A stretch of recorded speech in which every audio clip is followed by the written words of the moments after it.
morning, one and all. Today we are in the first session of the ninth session of the entire FDP. Welcome you all to this wonderful morning. Today we have very eminent speaker with us, my guru, Dr. D.S. Guru sir over here.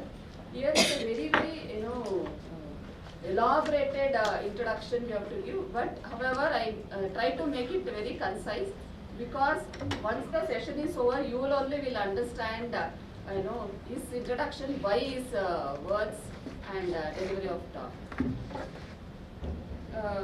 Before introducing Guru sir, I welcome Guru sir for this FDP. I request sir.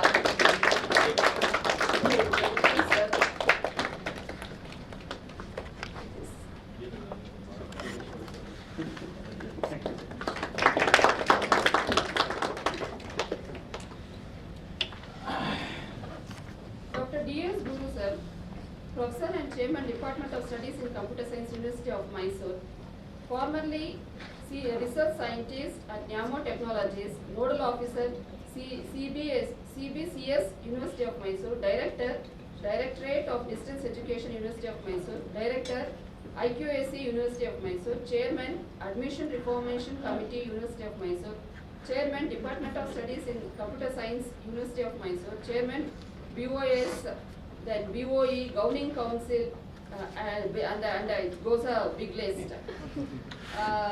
Sir completed his BSc 1991, MSc 1993 from University of Mysore and holds rank position at both the levels. Sir did his PhD from University of Mysore in 2000, postdoctoral work at PRIB Lab, Michigan State University, USA. To list a few awards, Sir has been recognized as the Best Ethical Teacher at Higher Education by Rotary Mysore for the year 2011, recipient of first ARP Award under Engineering Sciences, Vision Group of Science and Technology, Department of Science and Technology, Government of Karnataka, India for the year 2010, Fellow of Boys Club, Department of Science and Technology, Government of India for the year 2005. It is a very prestigious award for young scientists from Government of India. Awarded National Merit Scholarship during PG days, qualified in the National Eligibility Test in 1995, accredited by UGC, Best Student Paper Presentation Award in 1992, and of course many other goes after it. And to his research and recognition, Sir has successfully guided 20 and currently supervising 7 PhD students, published 100 plus journals, 250 plus conferences, and with high H index of 28 with 3,298 number of citations. So this is a very great number. Member of Advisory Board, Post Program Committees of MIKE, CVIP, ICDR 2017, ICDAL 2018, ICCR 2005, 2008, 2011, 16, 21, ICMCCA 2011, and many more. And of course the list goes very big over here. To your knowledge, the textbooks authored by Sir are Problem Solving with C, with PHI Publications in 2018, Object Oriented with Java, and Object Oriented with C++. Both are PHI publications. Professional recognition comes as served the University of Mysore and several other universities at various capacities, nominated by MHRD, Government of India as a member of Board of Management, Institute of Medical Sciences, deemed to be University, Maharashtra. This is a extraordinary recognition from Government of India. Invited to deliver keynote talks, seminars and speeches at many international conferences, seminars, workshops, including Human Resource Development Center in India. Abroad visits and delivered lectures at USA, China, Russia and France. Entrepreneurship, founder trustee of Maharaja Education Trust, Mysore. Established various institutions in and around Mysore, including engineering colleges under MIT Mysore and MIT Tandapura. Social services goes founder president of Seva Samiti at Native Village, organizing several personality development programs for school children and medical checkup camps for villagers, and actively involved in cultural development programs. And as I told, it's a very big list. So I know here. So the dais is here. We wholeheartedly welcome for this faculty such eminence in biometrics using low-cost devices?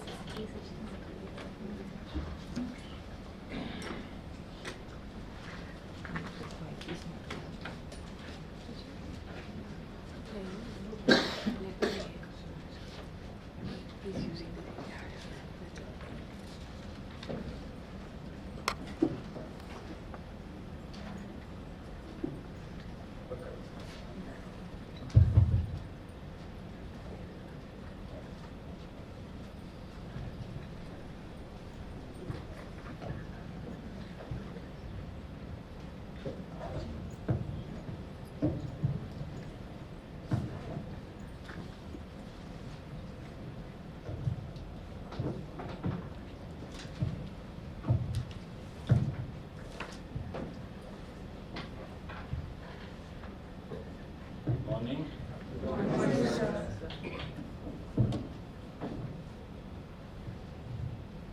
Once again, good morning to all of you. I'm sorry. Good morning, sir. I'm very sorry. Good morning, sir. Yeah, I can understand your situation because you have been sitting through lectures of eminent scholars. Am I audible? Yes, sir. Yes, sir. For the last 9 days, right? That's what Madam Bharti said. And this is the 9th lecture. But still, today is something new, right? Every day is a new day.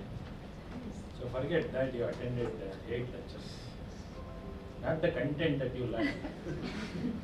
Forget that you attended last 8 days lectures. Assume that you are just enrolled for today's program, as if it is a one-day program, right? Once again, good morning. Good morning, sir. Okay, I'm sorry if I am disturbing you for the next roughly about 15 minutes. It's a 2.5 hours session. I understand that your difficulty in sitting through for 2.5 hour of lecture. If you really find it very difficult, please try to understand my situation of standing through. Right? It's quite equally tough job for a speaker to continue standing for hours together. So having noticed, having experienced the difficulty in my service of last roughly about 3 decades, today I just have planned my session in a different style.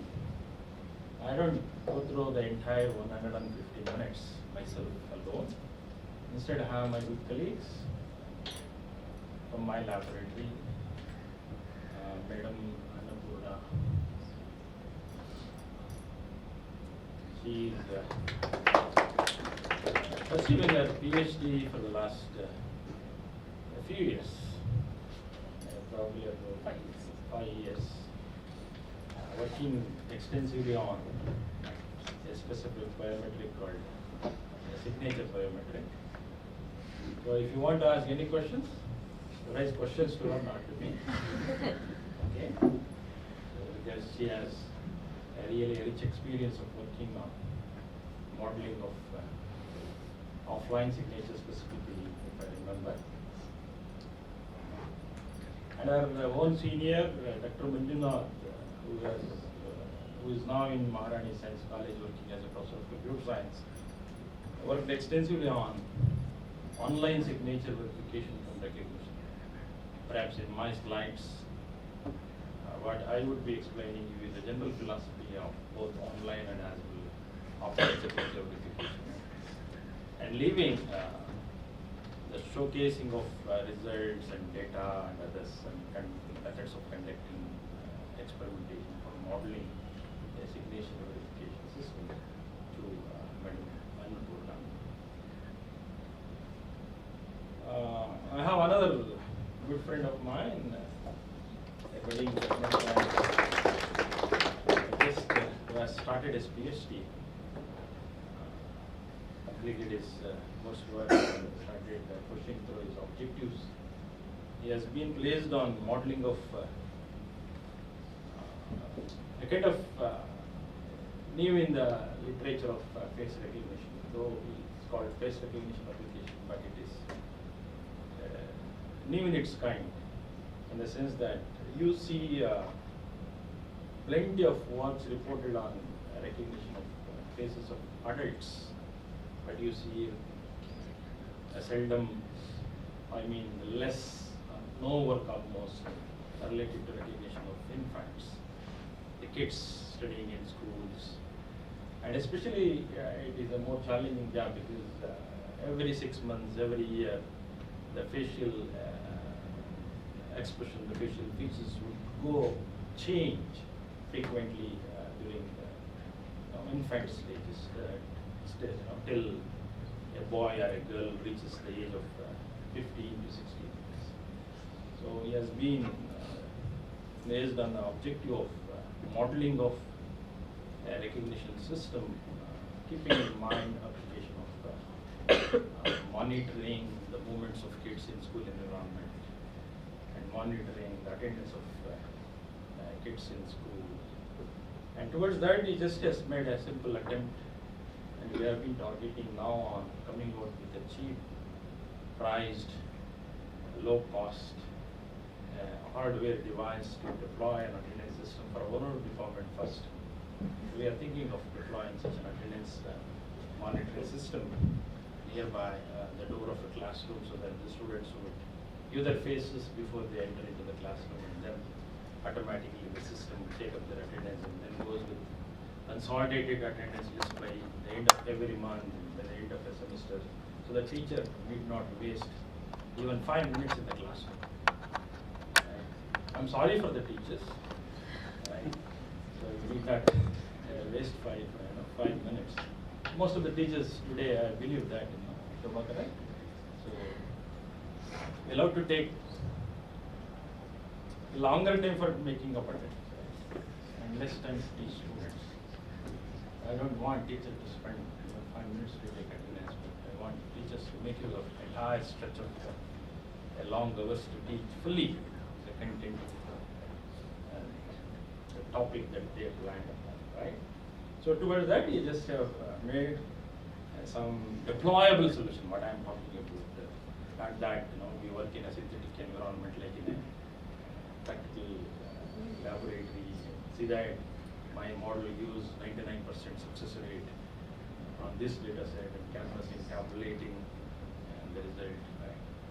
And finally, publishing that my model works 99%, but the moment it is deployed, it doesn't work at all. That's what I have seen. I've been a senior professor. I taught on the other side of research also on that. So, but I expected him to model it and see that it works to some extent. Probably it will take another 20 to 25 minutes during this slot of 2.5 hours to present. Not the complete model, but seeing that or showcasing that it is working to some extent. But probably I doubt if we can explain the inner details of it, because we still are not published it, we still are not gone for patenting it. Probably you may showcase it as if it is a black box for you, right? Without explicitly explaining you what is happening inside that model that is built upon. But I want you, in fact, when Dr. Bharati approached me way back, the planning of this FDP program, she said, if time permits, if there is a slot, probably she will bring you all to my laboratory for a visit, right? And then that has been shifted to Scandal, is what I heard of. And we planned, expecting that he would visit our laboratory and we can showcase the deployable solution on this. So because your visit is cancelled, then I thought it's a good time to just let you know that. I mean, indirectly what I am telling you that whatever the work that you take up, either you are going to take up a work on a large scale. Gone are the days, when, if I recollect my PhD days, I just worked on 9 industrial objects. Only 9 objects for my PhD. But that was the scenario, that was the big data. How many? The 9 industrial objects, and collecting samples of those 9 industrial objects with every 10-degree orientation and with the different scaling factors, probably creating about 9,000 images. That was a big data at that time, when I just started. Probably when Dr. Aratha started pursuing his PhD. Little more was a complex. But today, You should not even talk about lakhs. You should talk about billions of cells. Okay. So face recognition could it be a fingerprint recognition for that map, keeping in mind biometric application. A recognition, when it is a question of verification, problem appears to be to some extent a little simple because it's one-to-one matching. I think some of the speakers must have touched upon what is the difference between a recognition and a verification. When it is a face verification, right? The problem is only matching my face against the references faces of my own. But in the question of recognition of a person who is moving around in this SJ College of Engineering is not that you have to match against one or two references, but you have to match against all possible existing in the library.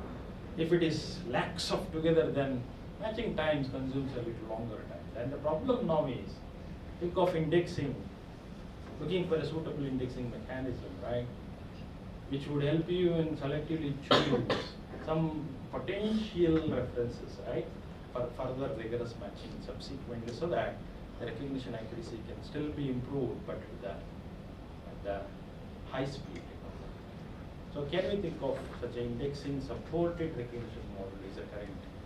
That's searching for faces in Facebook, searching for faces in the Google, right? So it's not that I have to talk about only thousands of faces, but I have to talk about millions of faces. So you being budding technocrats, motivated to take up something related to machine learning, see that your machine will learn not only a smaller collection, but a huge collection. So that's one end you can concentrate on. Could it be of signature, or could it be of faces, maybe of fingerprint, right? One large collection. Number two, can we learn from few examples? So that's a bottleneck problem for deep learning architecture. Probably Dr. Shekhar must have elaborately explained to you yesterday what is deep architecture, different types. I don't know, but I'm sure that he must have touched upon the different architectures available.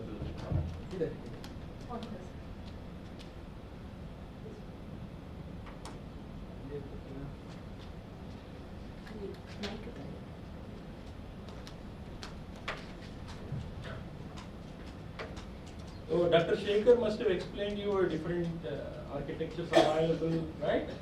So the necessity of deep architectures today, but equally must have also told you that what really demanding is huge number of examples, right, to train your architecture.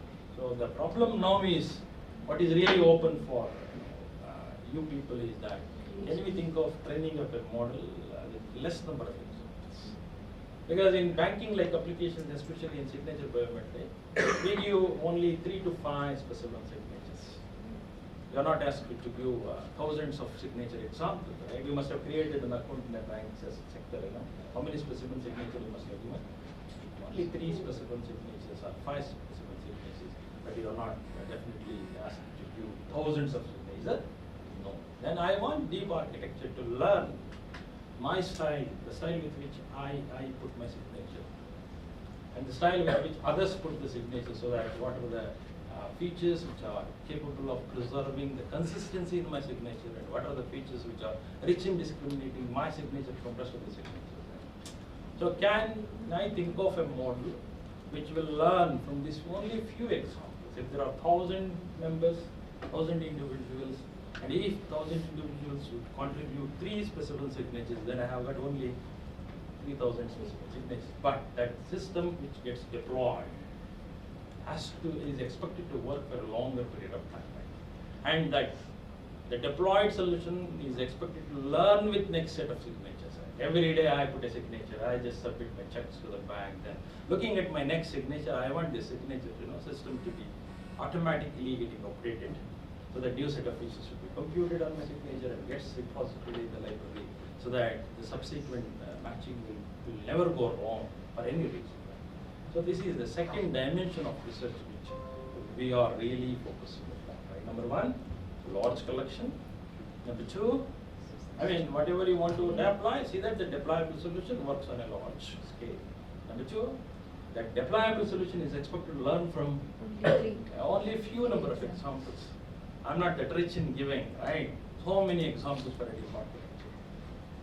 That's the second dimension where you think of, especially keeping in mind this biometric applications, right?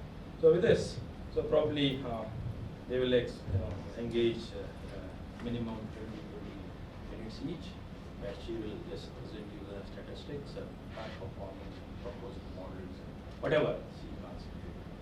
And number two is expected to just showcase you the working model from face recognition. I appreciate if you can ask one or two of them to enroll their faces and then see that their recognition happens. So with this preamble, as I said, my job is so simple. Just let you know the philosophy, aspects of what called a signature biometric. And I appreciate only the people who are involved in organization are allowed to sit in the corner of the auditorium. No other. I'm sure that you are a participant, not the organizer, right? Thank you. Yeah.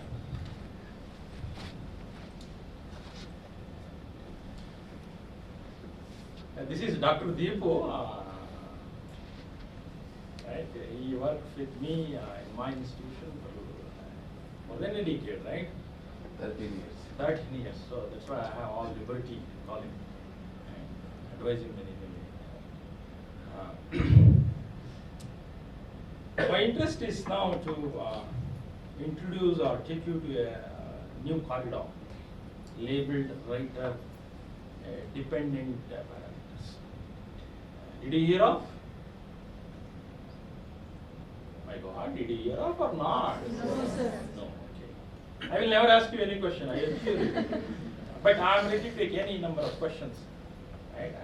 I am ready to take any number of questions related to any topic of your interest, but pertaining to machine learning. Because I have my good colleagues now, I can just hand over the questions to them. Okay? So, generally in machine learning applications, need not be into biometric. What is really happening is the following. We just take up the samples and we have another set of samples. And I want to distinguish this sample from the remaining. This is a fundamental problem of machine learning. I mean, I want the system to understand how is this sample different from rest of the samples. Right? How the face of Dr. Guru is different from that of others in this article, right? Then probably you may not, have only sufficient number of samples, but I am sure that you will have good enough number of samples. I mean, I have an object. You can think of capturing multiple samples of that object. I have another object. You have another collection of samples. Right? The question now is to understand the properties of this. I mean, my job is to characterize all the samples such that the samples of this object look almost similar, visually looking similar, but computationally they are expected to look similar. Please understand that looking similar is not that the way in which you look at it. Looking similar is that the way in which the computer works on it. I mean, computational way I want them to be looking similar. Hope you understand. There is a big gap between what I am really expecting today and what is the ability of a computing technology in providing, right? The computing technology to some extent are capable of providing us some solutions for that. Today we are talking about driverless engines, driverless cars, right? 3D cameras. But still, if your car has a 3D camera, you have to look at and then decide whether you have to move the car or not. Correct? I want car itself automatically advising me even if I am blind. Don't move back, move front. Don't cut your vehicle to the right side. You can cut comfortably well in the left side, right? I want car to be so intelligent. In that case, what I am looking for is this object 1 and object 2. This object has got about thousands of examples, and this object 2 has got another 1,000 of samples. And the question is to characterize each sample such that all samples in this object look similar. I mean, have got same set of characteristics with the same value, right? If characteristics number 1 has a value 10 for the sample 1 of this object, I do expect the same characteristic number 1 of the sample 2 still have the value 10, if not 10, approximately 10, 10.001, right? Or 9.990, something. Okay? But on the other hand, if I look at the characteristic number 1 of any sample of this object, I want that value to be totally different from the value 10, right? I want this to be something close, right? I want this to be something. Probably, how many wives Rama had? One wife. How many wives the Krishna had? That's a distinguishable characteristic, right? I want to differentiate Rama from Krishna, then look at number of wives. It's the best characteristic, best attribute, which makes them different. If still want them to be totally different, right? So here they are together. When I look at their colors, when I look at their, nature, both of them are God. Both of them are God. They are one and the same, right?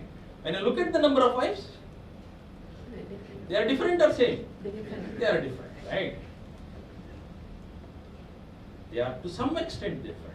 But still you want to increase this gap between Rama and Krishna. Better look at the number of children. Correct? Even if you assume that every wife has got only 2 children, look at the number of children for Krishna. That's much bigger, right? That keeps them totally aware. Now my question is to identify such characteristics which are capable of keeping all the 1,000 samples of first one totally away, totally far away from all the 1,000 samples of the object number 1, right? Yet, I am looking for characteristics which are so capable of keeping these 1,000 samples of object ones to be very close to each other. It's not that you have to keep all thousands of object one also to be far apart, but I want them to be kept almost identical, lying on the same point. Though they are 1,000 in number, the moment I look at in a feature space, I want them to be totally apparent to be a single point. Similarly, I want this to be a single point here. It's a cluster of thousands together into single. It's a cluster of thousands together into single, but still, I want these to be far away. Look, I am looking for how many types of features then? Come on, 2 types of features. One is the features which are so rich in discriminating samples of one object from the samples of the other object. Number 2 types of feature, the features which are so rich in retaining the consistency within the samples of the same object, right? These are the 2 varieties of features we are talking about. Probably with respect to the signature, unfortunately, if you look at the literature of all signature verification or recognition models, you would see that if the signature of Dr. Deepu is represented by 100 number of features, even the same 100 number is used to represent the signature of Dr. Guru. That's number 1. I mean, the dimension of the feature vector representing the signature of Dr. Deepu is same as that of Dr. Guru. That's number 1. Number 2, if the feature number 1 is something like entropy for Dr. Deepu's signature, the feature number 1 of Dr. Guru is still the feature number entropy. But on the other hand, if you go and talk to that banking person, right? You just go and talk to the cashier over there, or the one who takes care of issuing of money, looking at the signature, right? You just go and talk to him. Probably he looks at, I remember Dr. Guru's signature, it is made up of more number of linear segments rather than curvilinear. On the other hand, if you look at this Dr. Deepu signature, Dr. Deepu signature is made up of more number of circles. Look at, when you want to authenticate the signature of Dr. Deepu, he keeps his mind away from linear segments. Are you understanding me or not? But he concentrates more into only circular segments. Whereas, while authenticating Dr. Guru's signature, he doesn't bother about what is called curvilinear, but he bothers about only linear segments. Then the characteristics or the attributes which are taken out from the signatures of Dr. Guru are more into linearity, whereas the characteristics which are expected to represent clearly the signature of Dr. Deepu is something not into linearity, right? If that human brain works in such a fashion, can I think of coming out with some new model which mimics the way in which human brain works on signatures, right? I mean, I don't believe in extracting same number of features and that to the same type of features for signature of all individuals. I want to look at the speciality of every individual signature, the style with which X writes a signature, the style with which Y writes a signature, and how do I distinguish what is really a speciality here and what is really a speciality here, if that could be captured, right? Then I say that it is not a common across the population, it is specific to an individual user, and such parameters are what are called writer dependent parameters. I mean, the feature vector, probably one of the other speaker must have explained you what is called feature vector. I mean, all samples are going to be characterized by some number of values, the real numbers in fact, right? Finally, every sample gets converted into a sequence of real numbers, right? And such a sequence of real numbers of finite length is what is called a vector. If it is n in number, then I say n-dimensional vector. Every sample is represented by n-dimensional vector. The moment it is captured as n-dimensional vector, we can give it a visualization of that being a point in n-dimensional space. If there are thousands of samples, there are thousands of points in the n-dimensional space, right? But I don't want every writer to be mapped onto a respective point in the same dimensional space. Can I think of mapping X onto some k-dimensional space, mapping Y onto some n-dimensional space, mapping Z onto some other p-dimensional space, right? And see that the dimension number 1 here, if it is entropy, dimension number 1 here need not be an entropy, right? It could be something different. It all depends on what is called not the population, but the individual. Are you understanding? Okay, that's what I call as writer dependent parameters. Because we just worked extensively on this, especially on signature biometric.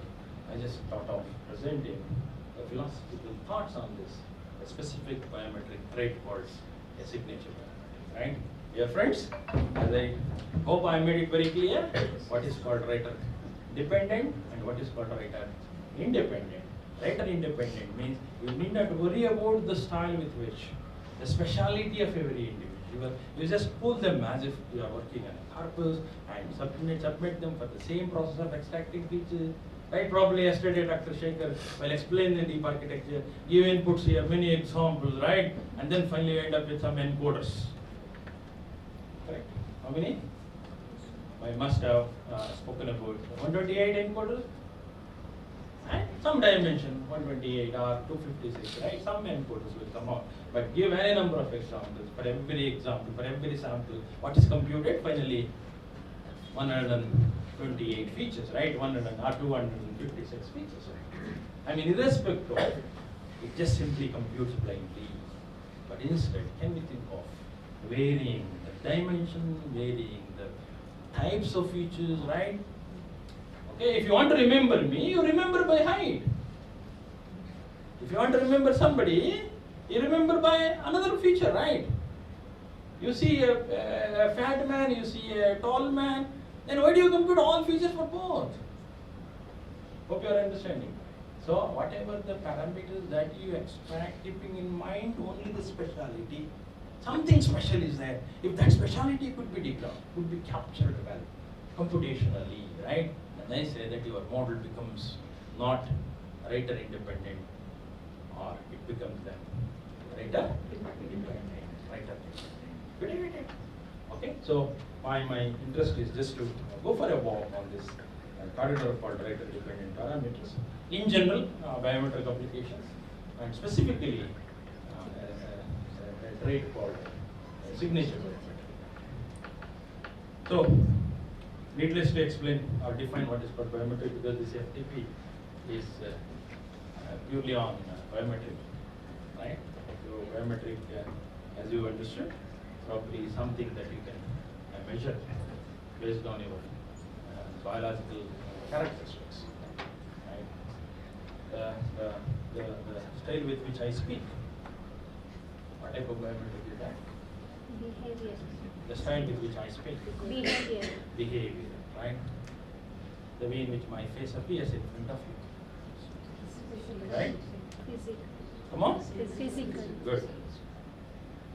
So there are two types. One is physiological, the other one is behavior.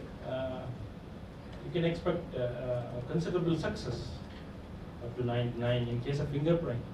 99.96 the current accuracy in fingerprint recognition. 99.96. Recently, last few days, I had seen an article quoting that it is beyond 99.96. Okay. So I appreciate if you find time to. I just shared with you, Dr. Bharti. I just shared with you a link of the YouTube where Dr. Neil Jain delivered a honorary doctorate lecture recently. I appreciate. Or better, you have 1 hour of session display that YouTube lecture by Dr. Neil Jain. He spoke very well on fingerprint recognition. Okay, so 99.96 something, but still there is a scope for. There is a scope for. How much? You can improve further. Because even one wrong decision creates a very serious problem for a human life, right? Biometric application. Even a one wrong decision out of lakhs of decisions, even if one goes wrong. I mean, when you want to deploy a biometric-based authentication, secure system, I do expect it to work 100%. Right? So, though I say that fingerprint recognition has been accomplished up to the accuracy of 99.96, still have a scope to continue working on it. Okay? It's not that you must have seen some papers where the authors must have claimed that mine is 99.999999. But look at the number of fingerprints they have taken, only his own fingerprints. Okay? Or only a few others, 10 members working in the same laboratory, right? Okay? So, we are expecting to work on a very huge collection. Okay? So, please take up the problem and find out a collection of fingerprint corpuses and pull them so that you will have a bigger corpus, start working on it. Okay? So, to begin with, if you really want to pursue good research, you take up the existing article, existing model, implement on your platform, and take the largest scale samples, feed them, and validate it, and then find out how much is the success rate, probably 97. Then don't concentrate on that 97, you concentrate on the 3% where it is going wrong, and try to reason out why it is going wrong. The moment you could reason it out, why it is going wrong, probably because every individual has got his own individual way of thinking. I'm sure that you can contribute something to the betterment of the working models, right? So concentrate more into a failure rather than into a success of your model. So that's where you can find a good, novel way of solving the problem. So probably that would help you to get yourself projected to be a good researcher tomorrow. So there are two types of biometrics, physiological and behavioral biometrics. So we see considerable success here, okay, because though there is some changes in this physiological, the rate at which that change happens with respect to this physiological biometric rates is reasonably low when compared to that of behavior. I can change suddenly my style of talking, right? My style of walking.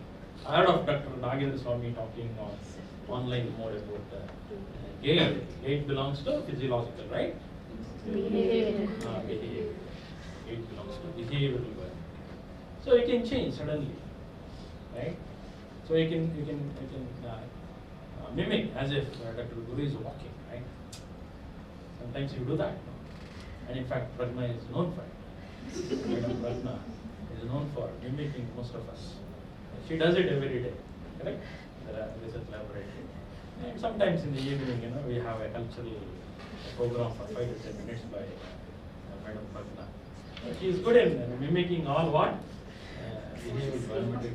The moment I had given admission to Pragna for PhD, I just changed my specimen signature. My bank account, right? Because she is good at copying things and imitating.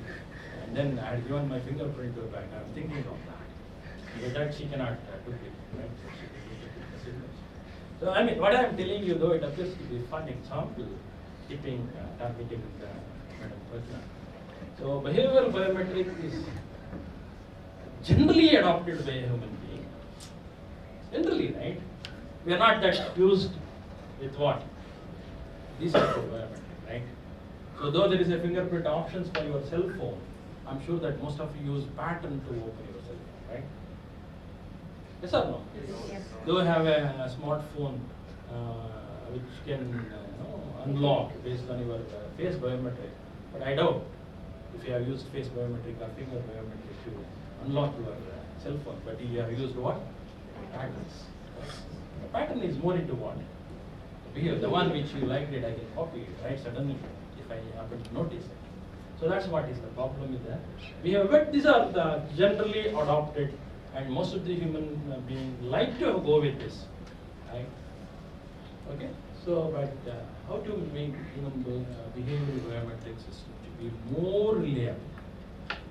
So these are more reliable, but these are not that reliable, less reliable. But still, we are targeting on, especially in banking sectors, right? They rely on signatures. Checks will be issued with a signature. They rely more on behavioral biometrics. This all. So anyway, let me not spend much time on this because other speakers must have explained you the differences or pros and cons of these two types of categories of biometric modalities. So authentication based on behavioral biometric is more challenging. Why? Why? Because so you can change it suddenly, and for others it's quite easy for copying, right? Easy for copying, reproducing, duplicating, and so on. So signature is widely accepted. At the time of your enrollment, Bharti madam must have taken your signature, right? I doubt if she has captured your faces. She has taken only for enrollment. For attendance taking, what are you giving? Signatures. But you can send your representative tomorrow, right? Let him put your signature on your behalf. Right? You can do it. Because the less population, Bharti madam can remember you all by face and names, right?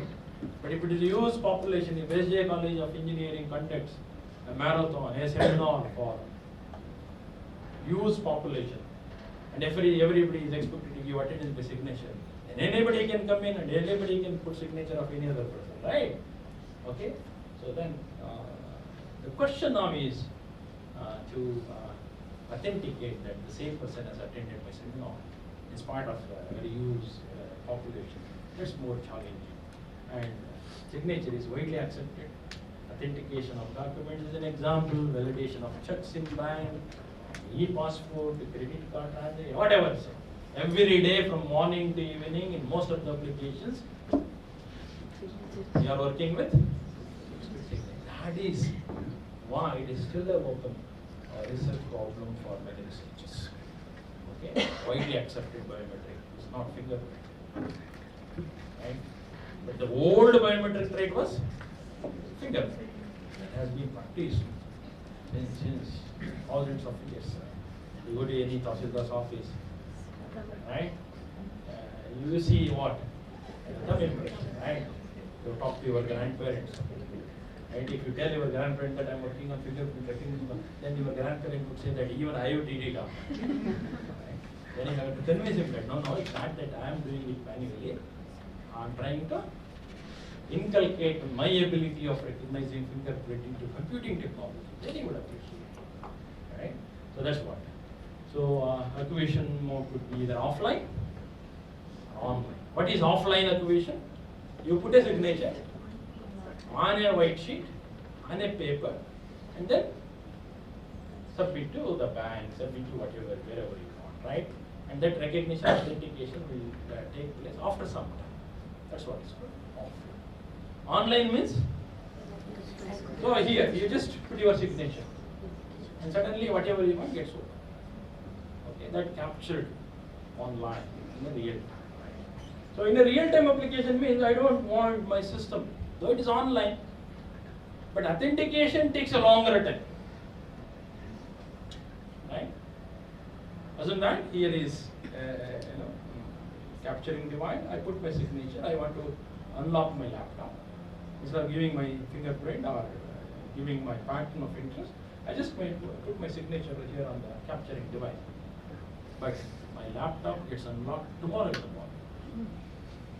It's online only, but not on real time.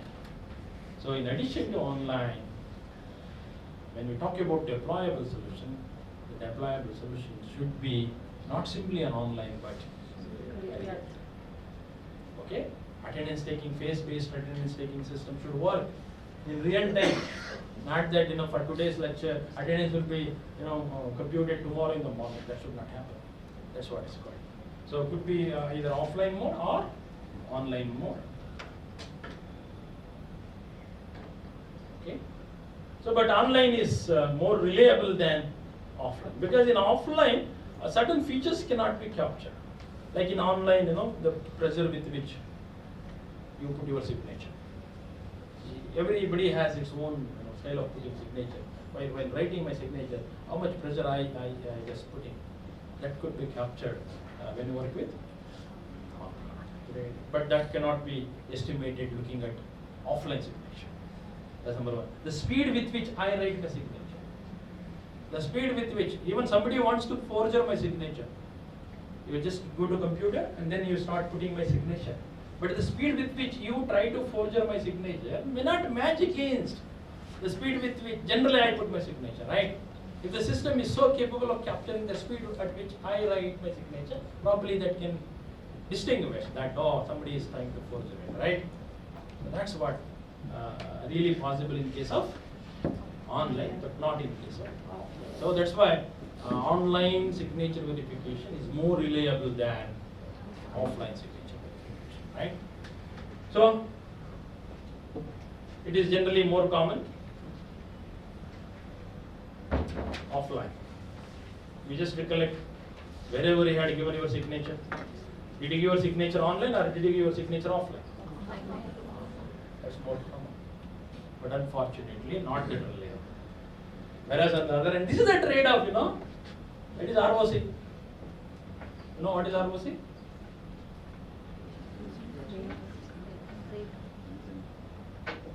Biometric, somebody must have taught. If not, ROC, receiver operating characteristic curve. Right? So it is another ROC for this. Trade-off.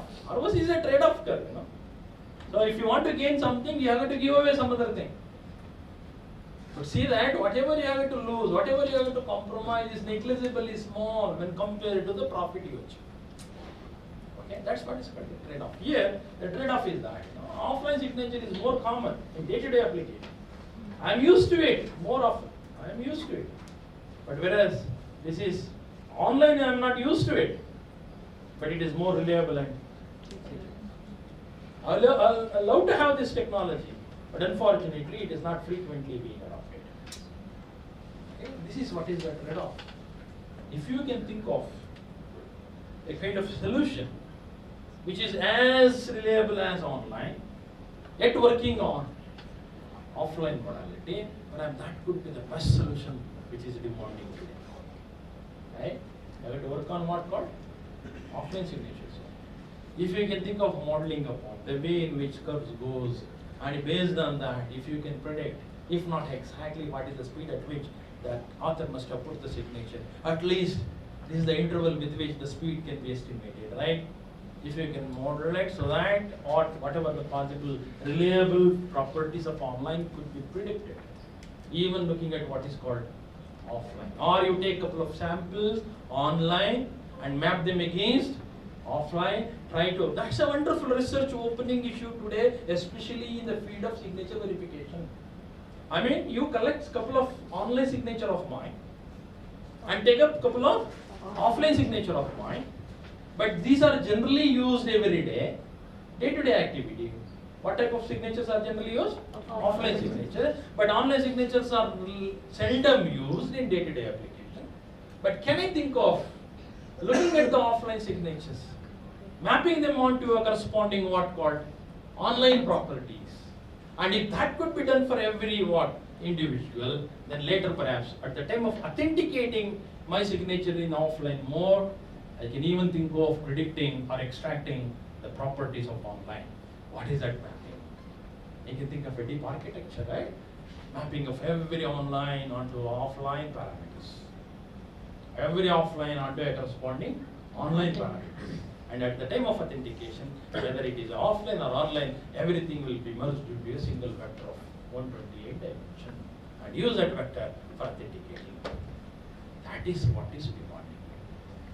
Hope you are understanding. I mean, I'm sorry that's the way I generally deliver my lecture. My interest is not just to explain the concept existing. My interest also to keep certain problems or issues open for you. Okay? So you can think of that. Simple. Go with 3 or 4, 5 individuals. You only make a team. By the end of this FDP, I want you go with the online capturing device. Capture 10 signatures of you. You are 5 in number. How many signatures you have? How many signatures you have? 50 signatures. And take the photos of the same signature, convert them into online signatures. And now, I want you to use yesterday's lecture of Dr. Shekhar, a deep architecture. Think of a suitable deep architecture or a fusion of deep architecture so that you map every online onto a corresponding, offline or offline onto a corresponding online. If that mapping could be automated, then if any offline signature, you can extract what corresponding online signature. That could be a wonderful opening issue. And if you become successful, even for hundreds of individuals, probably that becomes a publishable material. Okay? So this is what. I want a model which is as reliable as this, but yet as comfortable as. Right? So, just to, for sake of completeness, modalities, there are 2 types of modalities. One is verification. The other one is recognition. What is the difference? The verification is, I am claiming my identity. While giving my biometric, I am claiming my identity. Right? I just put my signature telling that I am Dr. Guru. I am giving my fingerprint telling that I am Dr. Guru. Then my fingerprint is expected to match against only the specimen examples of my own, right? So I must have given 3 specimen signatures. I go to the bank, I tell that I am Dr. Guru, put my signature. Then my signature is expected to match against only these things. 1-to-1 doesn't mean that, sir, why it is 3? Here 1-to-1 means 1 is matched against reference signature of one individual, right? That's called 1-to-1. But reference signatures of an individual could be 10. Then my signature is matched against not one signature. Against how many signatures? 10 specimen signatures. But all 10 signatures belong to one individual only. That's why it is called 1-to-1, right? So we have 1-to-1 matching. It's what is called verification. The verification problem is so simple that a user claims his identity and he has to confirm that he is so. Right? He comes that I am X. Then I have to confirm that he is X only. Okay? That's what is called verification. Whereas in the case of recognition, look, Dr. Harish has simply entered into the hall, but he has not claimed that he is Dr. Harish, right? I just got him verified or recognized? Come on? Recognized, right? Recognized. That's what, I mean, the user doesn't claim that I am so and so. It doesn't claim that I am so and so. He just simply appears in front of the system. The moment he appears in front of the system is expected to guess who is that. And that's what is called 1-to-N. What is that N? What is that N?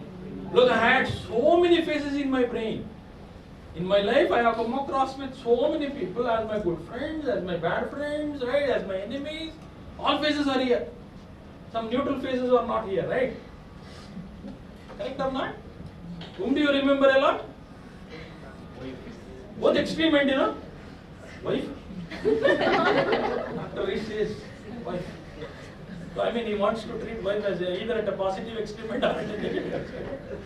I mean, you remember, right? Being a student, you remember a topic which is well familiar to you.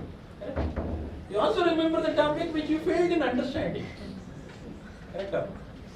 I mean, both experiment, both positive experiment and as well negative experiment, right? So in this 1 to n means n is the number of individuals, not the number of samples to be matched against. If at every individual contributed k samples, then how many matches you have to do? There are n individuals, right? N into k. Similarly, in my brain, I got face images. I don't know how those neural network people talk in some way. If that linear model is used, nobody will work properly, right? Okay, human brain is so intelligent in remembering all those faces and filtering out faces, right? And suddenly guessing.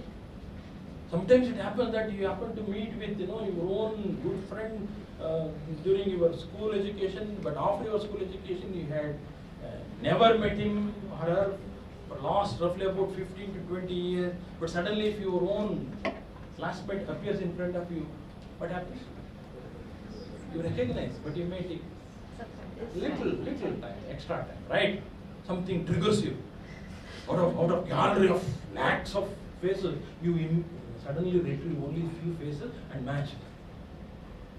That can be seen in your style of talking with them. Suddenly, oh, how come you are here, right? That's all that you are taking a little longer time to recognize. Right? So that can I think of when the population is so big. Have some indexing strategy here. The moment a test case is given, I want this to work, not to scan fully, but to scan only partially and get me the potential matches to be retrieved, so that subsequently rigorous matching can take place for accurate recognition. I don't want my recognition to go wrong for any reason. That doesn't mean that I got to go with such a rigorous matching against every n individual here. You understand? Okay, here a test sample is getting matched against n into k samples, but I don't want to work with all n into k. I want that n into k to be filtered to be as minimum as possible, so that I can go with the rigorous matching. And the filtering strategy, the filtering modality, the filtering technique is what we are today talking about, indexing. Even Google has very weak indexing model today. If we can come with such a strong, effective indexing, hopefully you can sell your idea to Google, or you can become an employer for Google. Google is really looking for an effective solution for data indexing. That's another opening that I am putting, right? So if you love the theoretical aspects of computer science, and if you are really have got some passion towards algorithmical and data structural aspects of machine learning application, probably you budding technocrats can think of working on what? Data indexing, not on thousands of data, but on millions of data, right? Understood or not? Not even lakh. Okay? That's what is called 1 to n matching. That's called recognition. On the other hand, the models, as I already explained to you, there are parametric models, and functional models, and deep models.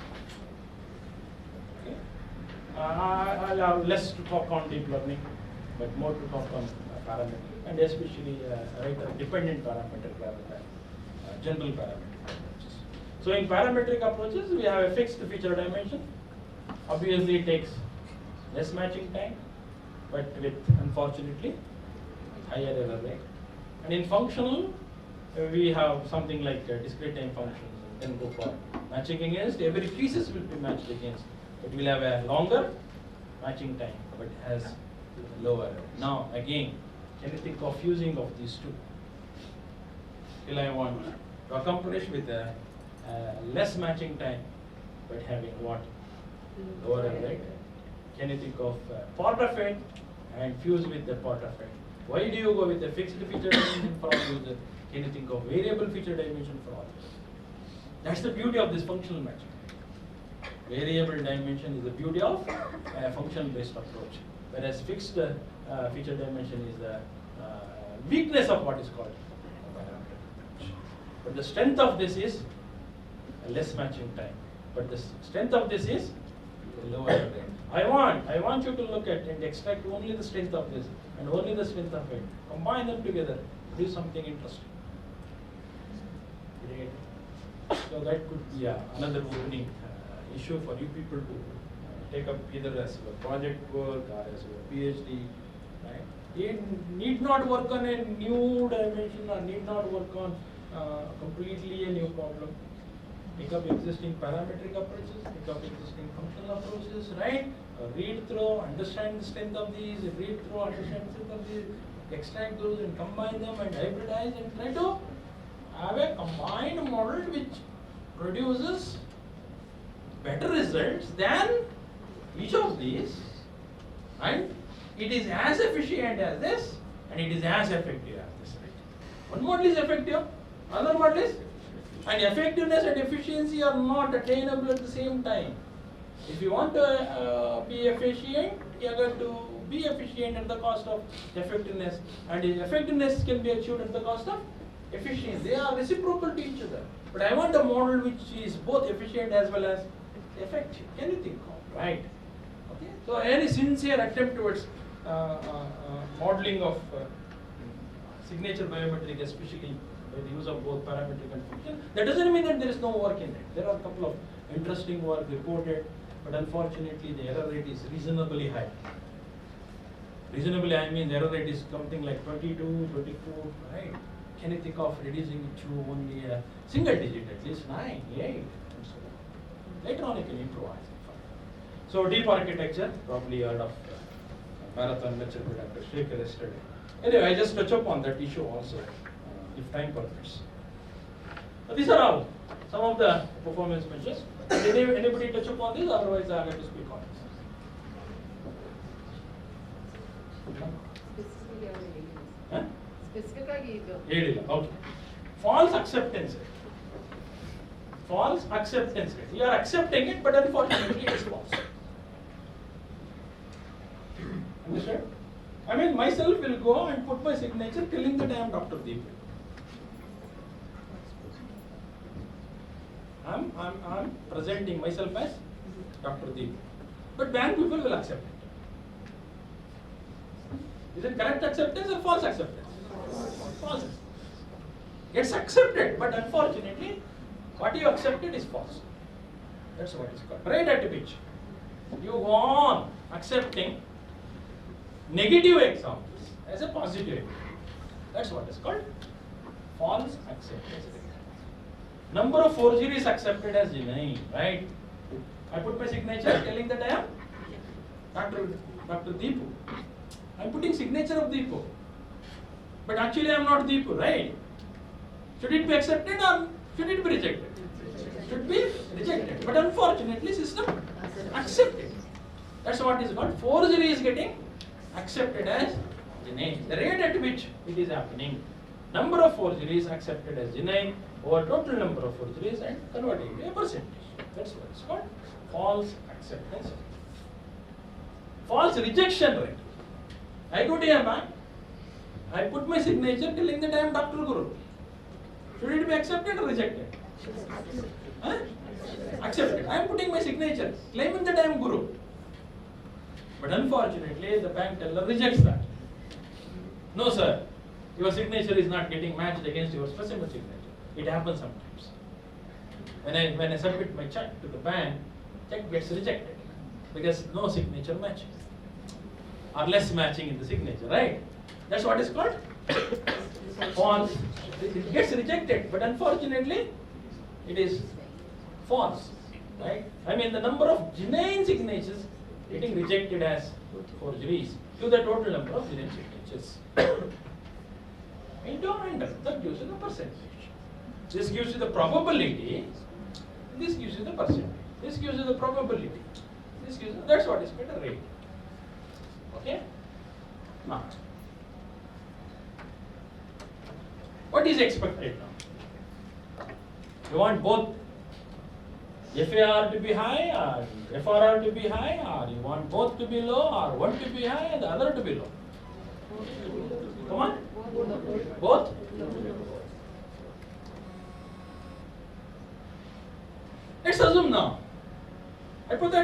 myself. Right? I am the person to authenticate your signature. Mr. X will come here and puts his own signature, claiming that he is X. Okay? I just have set up my mind so that I should not reject any genuine signature. I set up my mind so that I should not reject any genuine signature. Then X will come and put his signature claiming that he is X. Then I accept it. Because I have set up my mind, right? But I don't know, he is really X. But I just match the signature, available signature with the current signature. I set up my mind. I mean, I just got my mind set up so that I should not reject the genuine, means that my mind is open to accept more. My mind is not so rigid. Is it a stringent constraint I am looking at, or a liberal constraint I am looking at? Liberal, right? The moment I work with a liberal constraint, don't you think that the probability of accepting even forgery is high? Yes or no? Correct or not? I mean, I have one signature here, I have another signature coming up. I got to match these two against. When I estimate the degree of similarity, if I expect the degree of similarity to be as high as 99%, then the probability that I will even miss the genuine signature is very high. In order to accommodate that, even certain variation in the genuine signature, if I expect my system to be so capable of accepting it, I got to be little liberal. The moment I become little liberal, my window is little bigger, right? If window is little bigger, the probability that even forged signature gets accepted is, right? I mean, if you really want to reduce this false rejection, you try to attempt what? Reducing false rejection. Then unfortunately what happens? False acceptance is very high. I go to the security here in SJ College of Engineering, probably because this FDP program is being scheduled for a week, and similar many other programs may be happening on the other departments also. Let's assume that. And every day there could be including participants, there may be about thousands of people coming in with the new faces, right? Then the administrative authorities of this university, JSS Science and Technology University, will instruct the security people, don't be so stringent, because we have today visitors. Then you work with the liberal, when you work with the liberal, even not permitted people can enter into the campus. Yes or no? I mean, when you attempt reducing the false rejection rate, what happens? Unfortunately, it increases the false acceptance rate. Even the forgery signature gets sometimes accepted. Yes or no? Because this is what is exact signature of Guru, and this is what is the current signature of Guru. But if you want to accommodate them, you have to have a bigger window. When you have a bigger window, even certain variation can be accommodated. If that variation could be preserved by even the forgery signature, obviously that forgery signature gets accepted. I mean, you can reduce the false rejection rate to the minimum possible, but unfortunately at the cost of what? False acceptance rate. Then you want to control the false acceptance rate. What do you mean by controlling false acceptance rate? For any reason, I don't want forgery signature to be acceptable. I don't want my system to accept any forgery signature. Then you work with a stringent constraint or liberal constraint? When you work with a stringent constraint, the security guard becomes so strict, sometimes even he blocks the principle of the college. Correct or not? Sometimes he blocks the principle of the college also. It happens because he works with so rigid. Correct? Then, when you want to minimize the false acceptance rate, that is at the cost of, look, these are reciprocal teaching. I mean, you take up, here is FAR, you take up here is for R, as FAR increases, come on, they are reciprocal. FAR is here, FRR is high or low? Come on. As this is more, this is less somewhere else. As this is less, how about this? This is what is called. Understood? What is that called as? Receiver operating characteristics. How your system is working with the receiver. What does it characterize? Right? Then what do? I just take up a 45-degree line. Imagine a 45-degree line. Let's assume that FAR is something like V. What is FAR? FRR? I just said it is 45-degree line. Y equals X. If this is something V, what is here? V. It should not take longer time as biometric system, right? Correct? So at this point, if FAR is V, what is FRR? This is what is called equal error rate.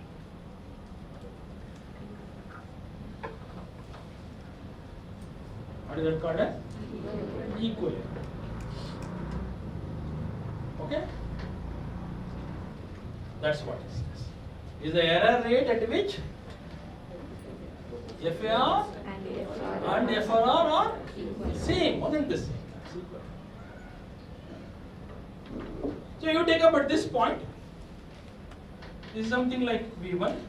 Take here, it is something like V2. Take V1 plus V2 by 2. What is that?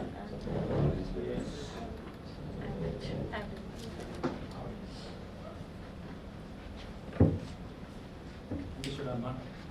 These are the fundamental measures that we use to decide upon the goodness of any biometric system. Though they are complementary to each other, I mean, if one increases, the other one decreases. If this increases, the other one decreases. But I still want what? Both to be as high as possible, right? Both to be as high as possible. I don't want to go with equal error rate.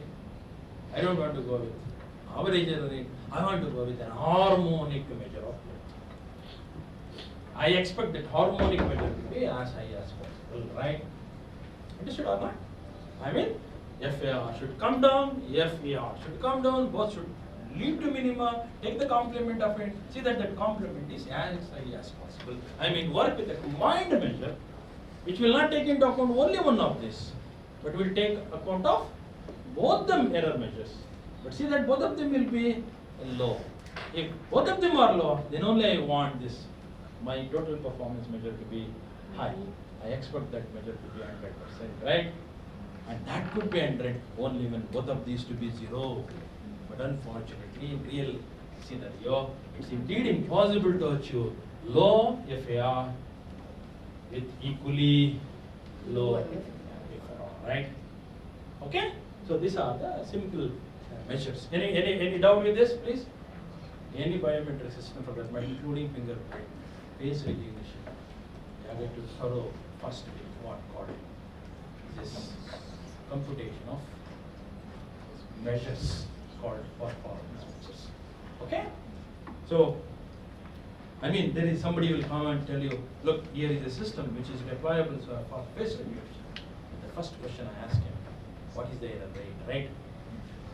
I mean, what is the success rate of that? Did I get it? Okay. Suppose, think of replacing a security guard of this SJ College of Engineering campus by an automated system.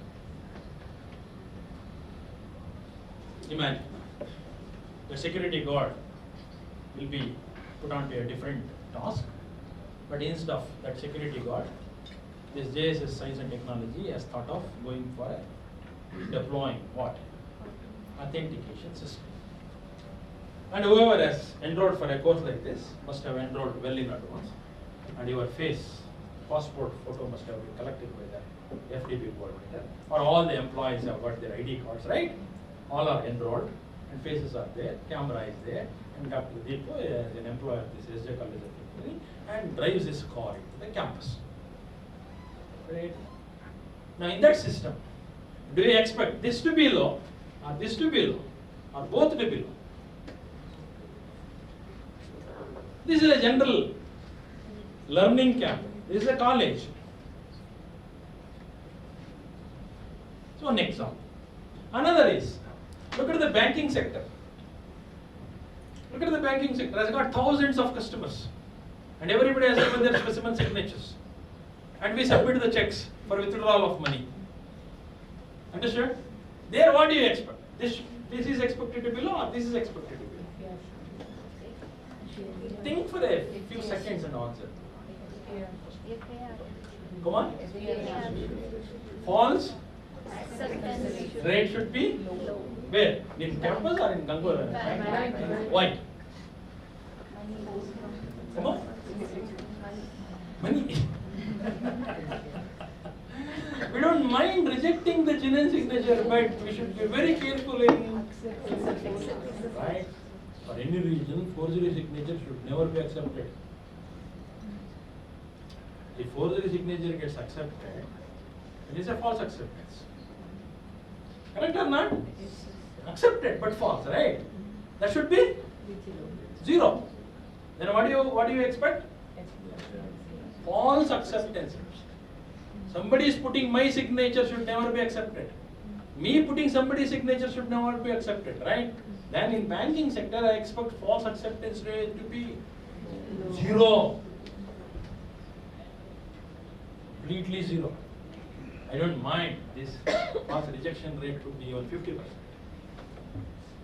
If a genuine author submits about 100 checks for a month, I don't mind rejecting 40 checks, 50 checks.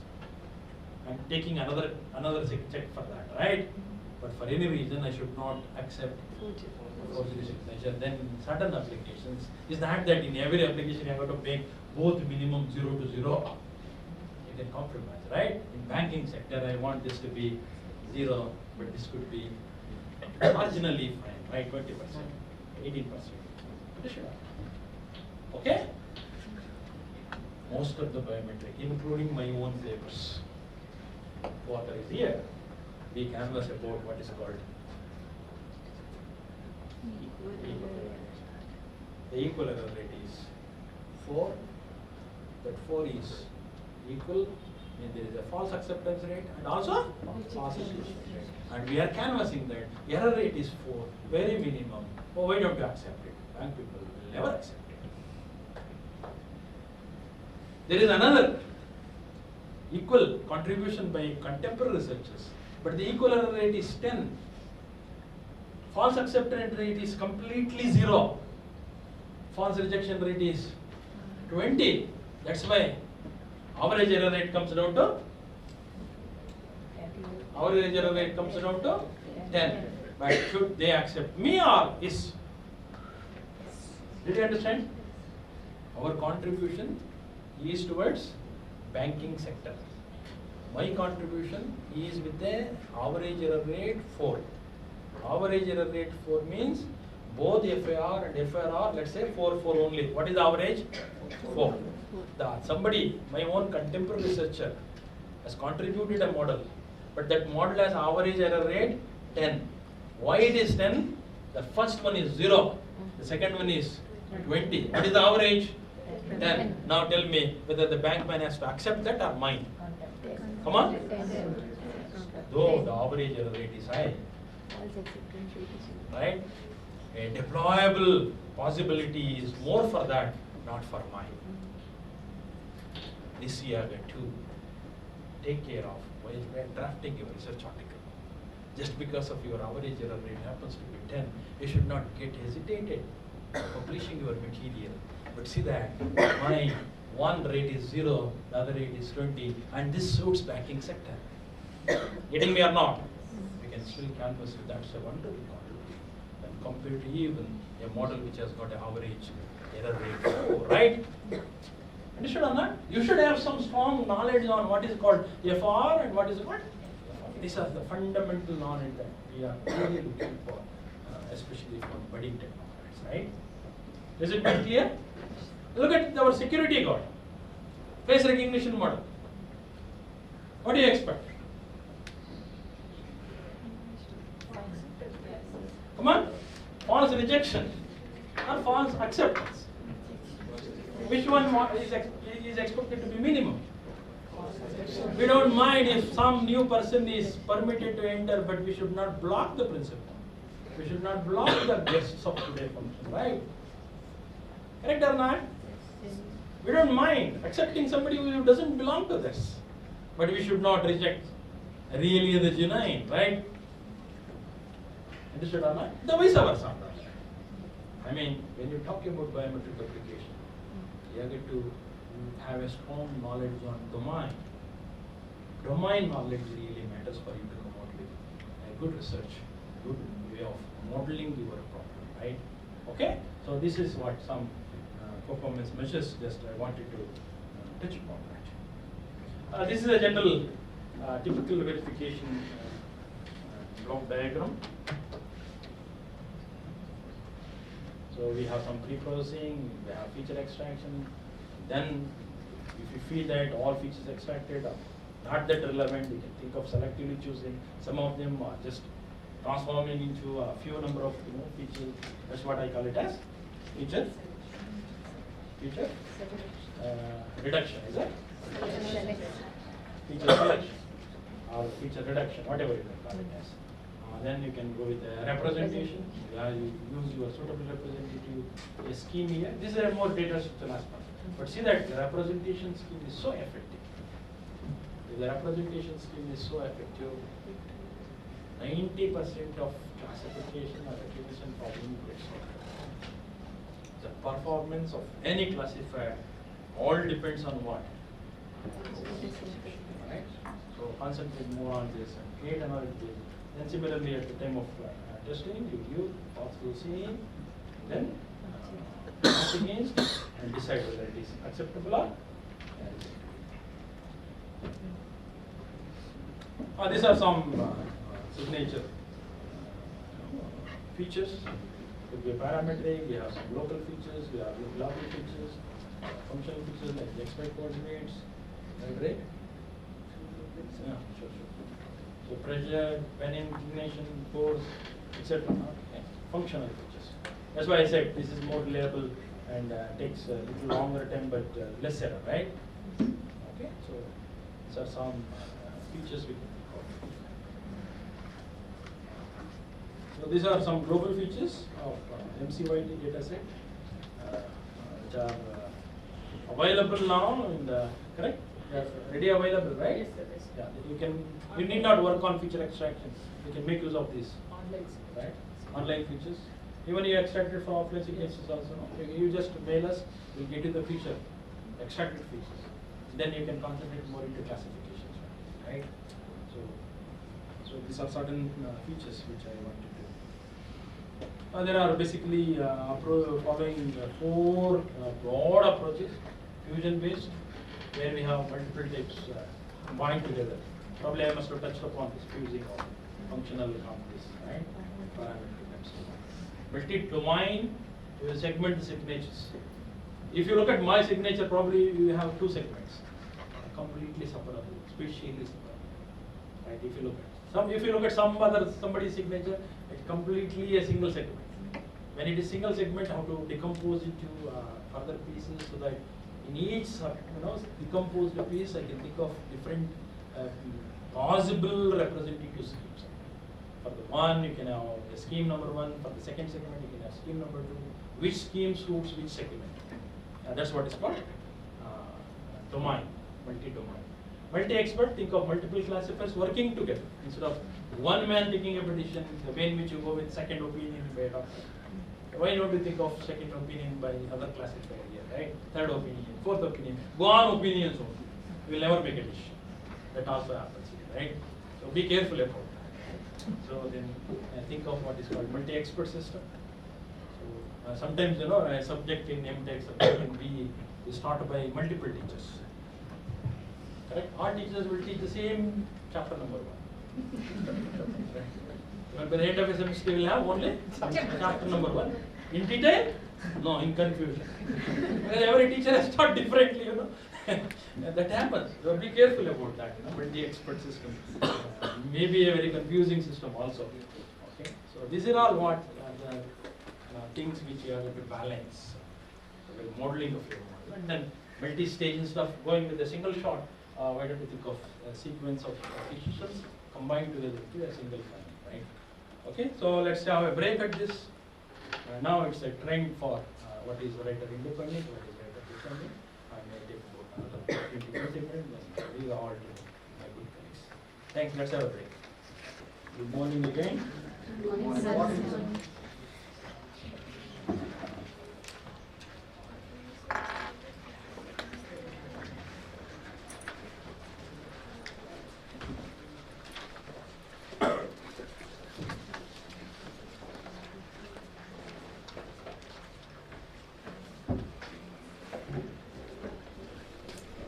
So I have a couple of more slides, but those slides do not matter.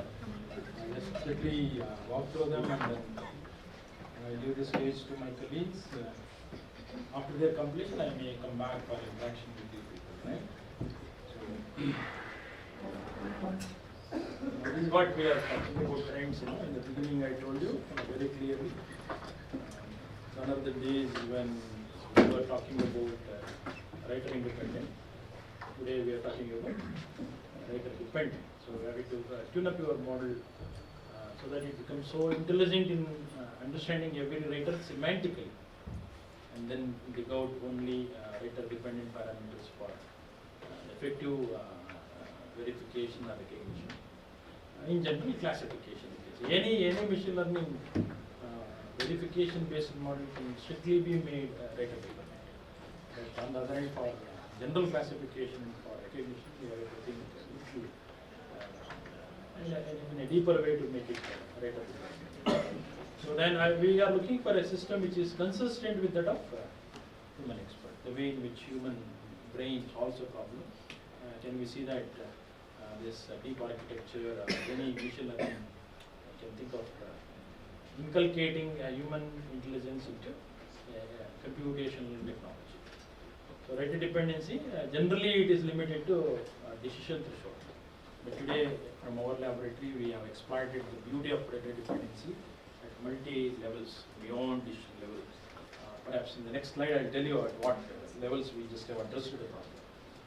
Writer dependent features, you can track only few works, and most of the works are from our laboratory.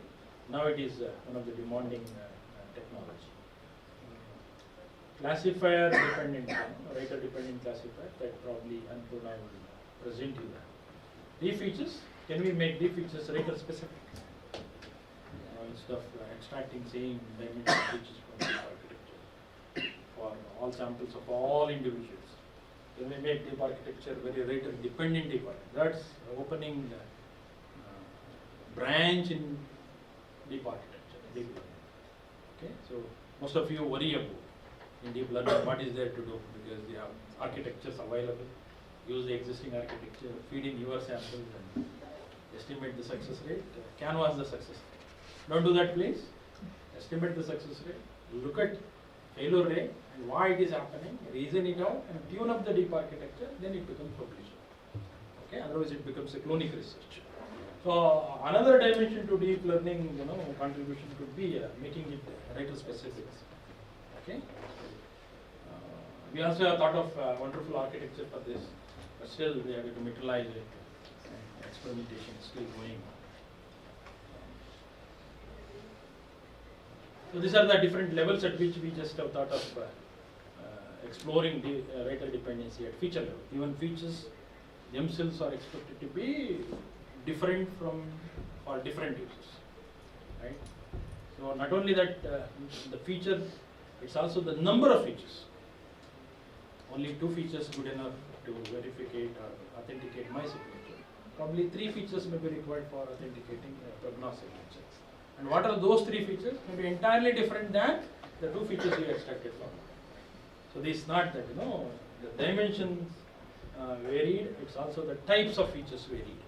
So at feature level, we have two varieties, two variants of it. In threshold level, to set up this, to study this FAR versus FR, we are going to have a different threshold for it. And can we make the threshold also varied from, in order to authenticate that it is Guru signature, threshold value could be 0.9. In order to authenticate it is Dr. Deepu's signature, threshold value could be 0.4. Why do you want to have a common threshold for all the users? That's what addressed here at threshold level. Classifier level, why do you use the same SVM for all individuals? I can't think of study which classifier works better for which user. Okay, the moment I say that I am Guru, if you understand that Bayesian model works better for my signature, immediately call upon Bayesian algorithm to classify. Dr. Deepu's signature probably could be captured and well understood by SVM model, and the moment he goes and claims his identity, you call upon SVM model rather than call upon Bayesian model, right? Can we think of studying which classifier works for which user better, and then set up that? But that is not explicitly expressed outside, so that for the person who wants to forge, you can easily forge it. He should not know which classifier is used for each user, right? That becomes even for forger a little tough to mislead the system. That's what is called classifier. So this I think she will just explain you. Some compact representation, I mean, why do you want to work on 5 specimen signatures? Can you think of integrating them all together into a single specimen signature? I mean, look at all my 5 signatures, understood? And then close your eyes, imagine my signature. Do you remember all 5? No. Yeah, you have seen my face in different poses, right? You have seen my face in different poses. Some of you, this is the first time you are seeing me, right? But you have seen my face in different poses. But you close your eyes and imagine my face. Do you imagine all poses or only one? Only one. What is that? Does it match with any pose? No, it is your own integrated. Right? Can we think of merging of all these specimen samples together into a single integrated sample, assimilated sample, right? That assimilated is expected to represent everyone specifically, right? But it is something which you are agglomerated. Right? So can we think of that's what I call it as a compact representation. I don't want to keep all samples in the memory of a computer for matching subsequently. Instead, I want a kind of not a prototype. It is a kind of representative, a leader which assimilates all together into something. So we just have extensively worked on that also called symbolic representation, and Dr. Harish worked on symbolic representation, especially for text data. Right? So thinking of face data today and signature data, why not fingerprint data? So for fingerprints, you can think of going with symbolic. Nobody has explored an integrated way of representing fingerprint samples in a compact representation. Okay, so perhaps this could be a wonderful way of representing, and then thinking of a deep learning model for symbolic data. Wonderful mathematics is really required for that. We have a deep learning architecture on real numbers. Could be image, could be a text, finally it will be converted to a vector of real numbers and feed that real number. I don't want to feed the real number, a crisp type of data. Instead, I want to feed in interval type of data. I want to feed in fuzzy type of data, right? I want deep learning. So we have another opening branch in deep learning, thinking of your own architecture, mathematics on interval type data, adding of 2 intervals, filtering of intervals, so convolution of interval type data. That could be those who will have tremendous passion towards mathematics. Definitely will have opening, especially in compact representation of deep pictures. Anyway, this is writer-dependent classifiers, which for better reading you can go with pattern recognition letters, popular journals in machine learning, authored by myself and my good colleagues. So, this is recursive subset training, new notion which we are now introducing in the field of signature biometrics. The job is when the corpus is so big, we want to achieve split up into smaller corpuses individually and then try that, right? Or can we go with the divide and conquer strategy when we want to try a model for large population? So how do I divide? How do I merge? How do I conquer the problem? That's a divide and conquer strategy for training a model. That's what we call it as recursive subset training. Here, based on the error rate, we just split up the population into two. One population, a subset population, which has error rate less than the predicted, and another subset of population which has the error rate greater than the predicted, and then this can be again fed into a system, and different classifier can be explored, right? And based on that, we come out with a recursive tree, and by the end of a recursive tree, we end up computing different error rate for every individual, and then the benefit of this is that automatically the users get clustered together into single likelihood. The individuals will come together so that you can model them better, right? But when the corpus is too big, you need not attend as if you're working in a single corpus. You can split up and solve the problem. That's what we learned in algorithmic strategies, right? If the problem appears to be unmanageably big and challenging, the best way is to split and handle, right? But when to split, when to merge, how to split, right? So these are the questions to be answered. This is what recursive subset training system is. So we have some models exploiting writer dependency at 3 levels, and recursive subset. You can go with deep learning. Needless to explain this. We have many other avenues for you to develop more, especially in deep architecture, deep learning. Coming out with a deep learning architecture for writer dependency, still no work is reported. Right? I'm just presenting you the literature. You need not look at the literature at all. You can start exploring your ideas towards making deep learning architecture writer dependent for verification strategies, not for general classification problem. Right? For verification strategies, can you think of making deep learning architecture writer dependent? That is a wonderful contribution. Okay, no attempt has been done so far. You can think of. Okay, so let me stop here and then come back to you if you have any points for discussion. We will take over. Come quick.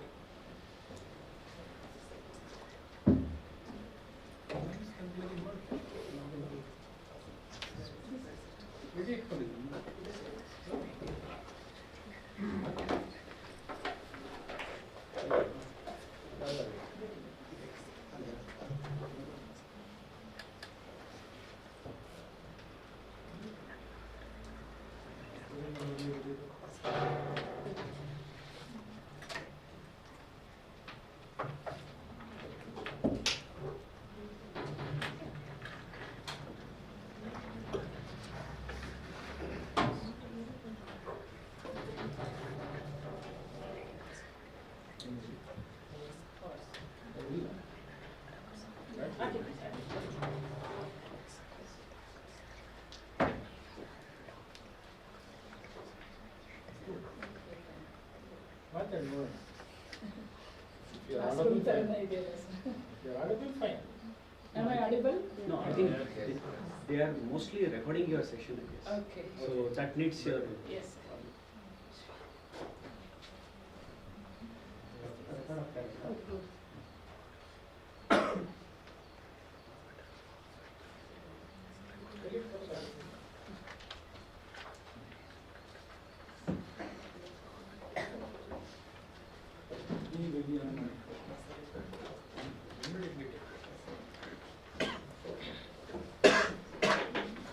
Right side.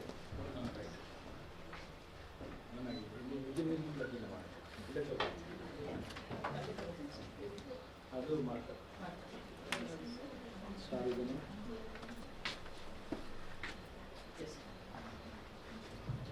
Am I audible? Yes. Good morning, all. I'm Annapurna, research scholar from University of Mysore.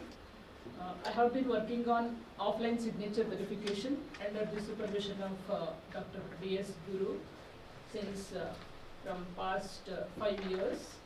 So we have implemented 3 different models, that too are focusing on exploiting writer dependency at different levels.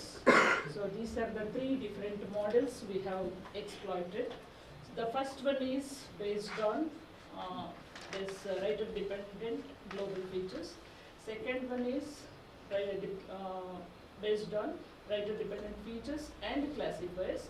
The next one is based on cluster dependent characteristics. Let me explain one by one. So this is the first model which we have proposed for offline signature verification, which is mainly based on writer dependent features. This is the proposed model which we have implemented and presented in our conference, and also which has been published. The first step is pre-processing and feature extraction. In this step, we have pre-processed the signature image by using different steps. The common steps like binarization, filter, that is median filter, we have applied, and also we have applied some morphological operations with respect to that data set. And also we have extracted global features, that to 150 global features from all the signature data. Then the next step is we have selected the writer dependent features. Then we have fixed up the writer dependent parameters, that is feature dimension and threshold for each writer.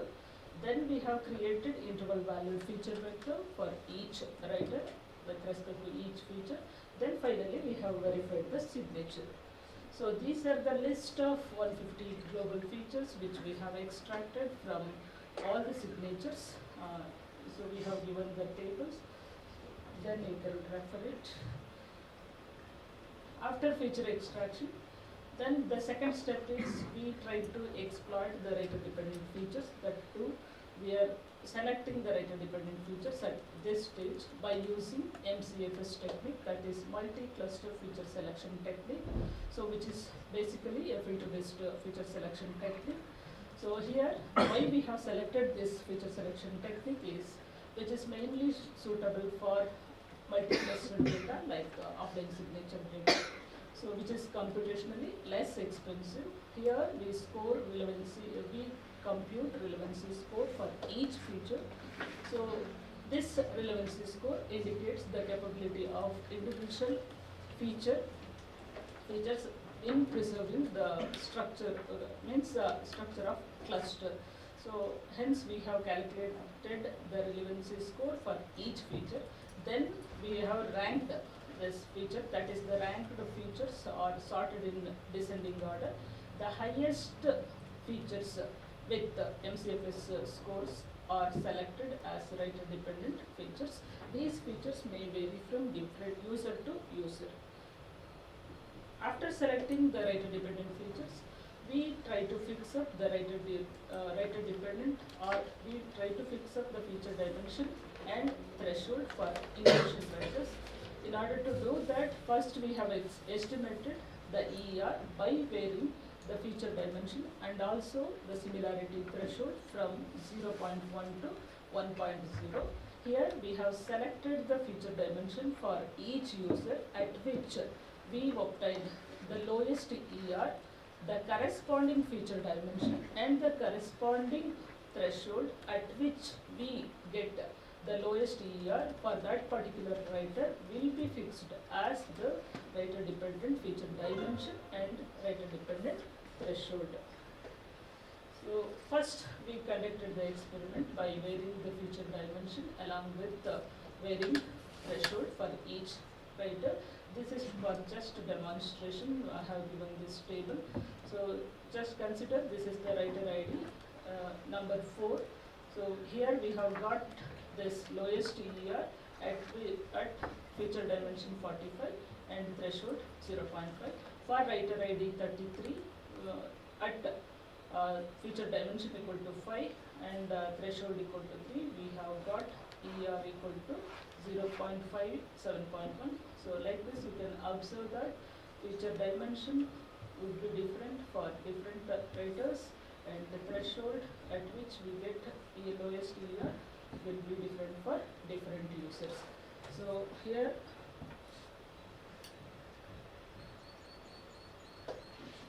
after that we try to create or we try to adopt this interval value representation in order to represent the writer dependent features.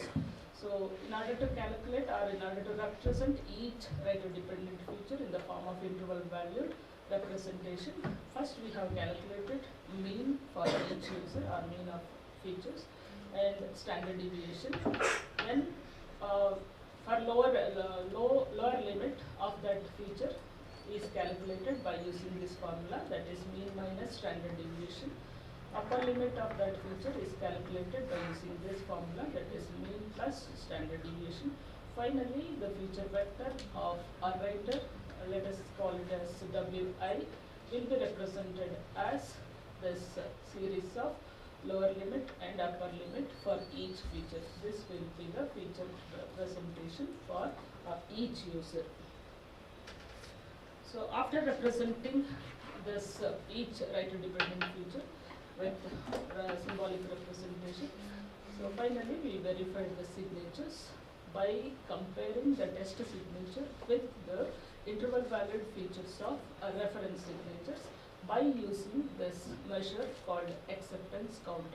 Acceptance count here we are using in order to keep track of the count of how many numbers of features of this test signatures are matched with the reference signatures. If the acceptance count is greater than threshold, then the signature will be accepted as genuine, otherwise it will be rejected as forgery.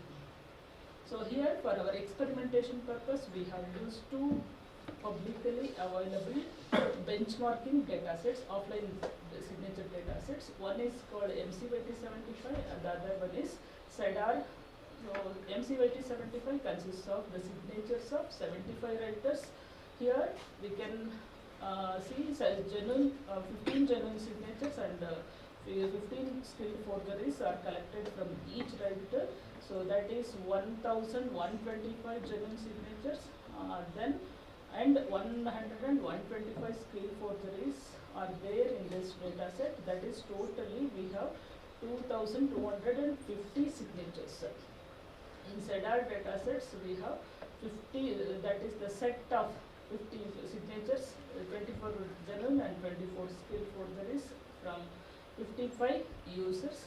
Totally we have got 1320 genuine signatures and 1320 skilled forgeries, or 2,640 signatures are there in this data set.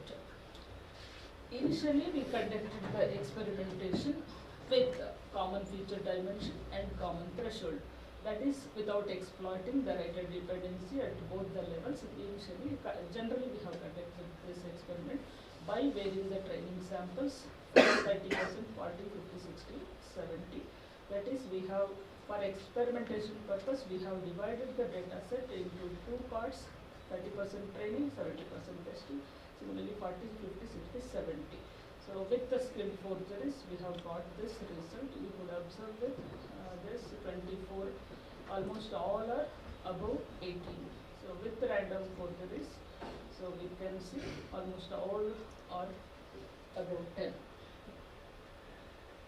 So again with the MCYT dataset, the same with common feature dimension and common threshold for all the users, without exploiting the writer dependency. We have conducted this experiment on MCYT dataset. So next one is with variable feature dimension and threshold. So these are the results obtained when we exploit the writer dependency at both the levels of feature dimension and threshold. So by varying feature dimension and threshold, we have got this results with SEDAR dataset. Similarly, we have got the results with MCYT datasets. The conclusion of this model is, this model is basically based on the writer dependent features. So in addition to this, we have utilized the concept of interval valid symbolic representation because of high intra-class variations in case of offline signatures. In order to preserve that intra-class variations, we have utilized this concept. And also we have conducted these experiments on two standard data set. One is MCYT and the other one is SEDAR. So you could observe the results obtained indicates the effectiveness of writer dependent features. So in this case, that is in this model, we have exploited the writer dependency at two levels. One is at threshold level and the other one is at feature level. The next model, then we try to exploit the rated dependency at next level. Means after exploiting the rated dependency at threshold level and classifier feature level, then we try to exploit the rated dependency at classifier level. This is the approach which we try to exploit the rated dependency at classifier level also.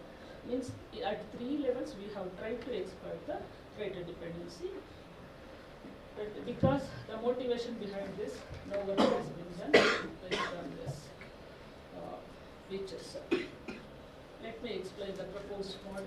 Again, we have we started with the pre-processing steps and filter extraction steps. Same we have used. The next step is we have selected the rated dependent features. After selecting the rated dependent features, we try to select the rated dependent classifiers. Then we done this signature verification. So here we have tried to use 6 different classifiers in order to fix up rated dependent classifier for each user. So we have used these 6 different classifiers. One is navigation, the other one is nearest neighbor, then SVM, PCA, LDA and PNN. First, then how to select this rated dependent classifier? We'll try to select the rated dependent classifier based on, first for this we have applied validation technique, k-fold validation technique. Based on the ER obtained from validation technique for each user, we have computed ER with each classifier for all the raters individually. Then we select the classifier with which the ER is lowest. So that will be selected as user dependent classifier. Then finally we have done this verification.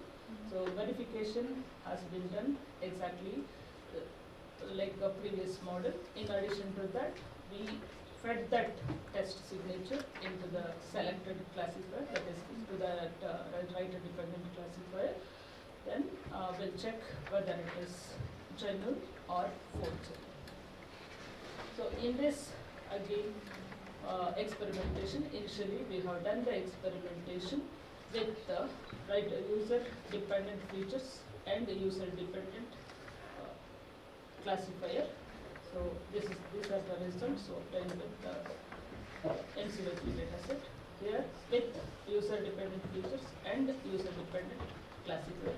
The first experimentation is without user dependent classifier, that is the common features for all the features with the rated dependent classifier.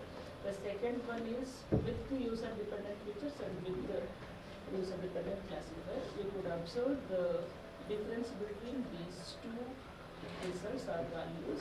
This is without user dependent features, we have got 7.86.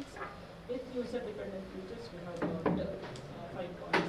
This shows the importance or significance of rated dependency at feature level. So then we have also conducted the experiment with individually with each classifier. So here each classifier performance has been tabulated with respect to the 5 testing and 10 testing skilled forgeries and random forgeries respectively. You could observe here almost by comparing the results with all the classifiers, we have got the lowest ER in some cases. In this case, that is when we use 5 skilled forgeries as for testing purpose, we have got 8.38 with SVM. When we use 10 testing skilled forgeries as for testing purpose, again SVM is giving lowest ER with random forgeries, you could observe. So, and also we have compared this result with our proposed model, that is with user dependent feature and with user dependent classifier. So here you can clearly observed the importance or the significance of this writer dependency at classifier level. And also we have given the results by varying this feature dimension from 5 to 50 with the threshold, similarity threshold. We have conducted these experiments and we have tabulated given this results also. This is the result obtained without user dependent features and with the classifier user dependent classifiers. Means we have conducted the experiments in with all the cases, all the possible cases. One is with the without the user dependent feature dimension and without user dependent classifier, that is with common feature dimension and common classifier. The other one is with the individual classifier. The next one is with individual without user dependent features with writer dependent classifier. The next one is with user dependent features and with user dependent classifiers. In almost all the possible cases, we have conducted the experimentation. The conclusion of this work is, so this is a new approach for offline signature verification, which is mainly based on writer dependent features and classifiers. So here we have taken the decision, that is, we arrive at the decision based on the features and classifiers which are suitable for each writers, that too with minimum ER criteria. So this experimentation or this model has been experimented only on one benchmarking data set, that is on MCVT. So from the results we can see the effectiveness of writer dependent features and classifiers. So after that we try to exploit, that is we try to expand the same concept with next level. That is here we try to exploit the writer dependency at all the, that is first threshold level, then feature dimension level, then classifier level. So here we extended to cluster level, that is writer dependency has been exploited at cluster level also. Let us see how we have exploited at cluster level. This is the proposed model architecture. So we'll take training samples, and from training samples of each user, we try to create or we try to select as a template signature, that because of using this cluster signatures, so we adopted this concept. Then after the selection of template signature from each training set, so we cluster the writers using k-means clustering technique. Then we select this writer specific features, then writer specific classifiers are selected. After that, writer specific clusters are selected. Then all these indices are stored in knowledge base. Similarly, testing is done by using testing sample. Just retrieve this writer dependent features and classifiers and cluster from the knowledge base. Then we verify that signature is genuine or forgery. So for demonstration purpose, so we have given some sample tables. First, how we have selected this template signature from each user's training set. So assume that we are considering, that is we are starting the experiment from 5 users, that is feature dimension is 5. Randomly we have selected this samples from each user. Assume that I am selecting the samples. Sample number 1, 23 and 10, 6, 8 from user number 1. These are considered as training samples of user 1. In order to select the template signature, we have computed this pairwise distance between each signature. That is the pairwise distance between these signatures. These are the values. That is finally we got this distance matrix between those training samples. Then we calculate this average distance between these training samples. The training samples which is having the minimum average distance will be selected as a template signature of that particular writer. This is how we have selected the template signature for each writer. Next, select the features of template signatures of all the users. This is just for demonstration. We have given 10 users, user number 1 to 10, and selected feature ID. I have given these are the feature values. Clustering based on template signatures. So clustering of writers using themes, how we have clustered. These are the user IDs, that is 1 to 10. So we have assumed that we are clustering the entire data set, that is the users into 2 clusters. So you can observe here user 1 belongs to cluster 1, user 2 1, 3 1. Similarly 5 belongs to 2. That is similar feature may be grouped into clusters.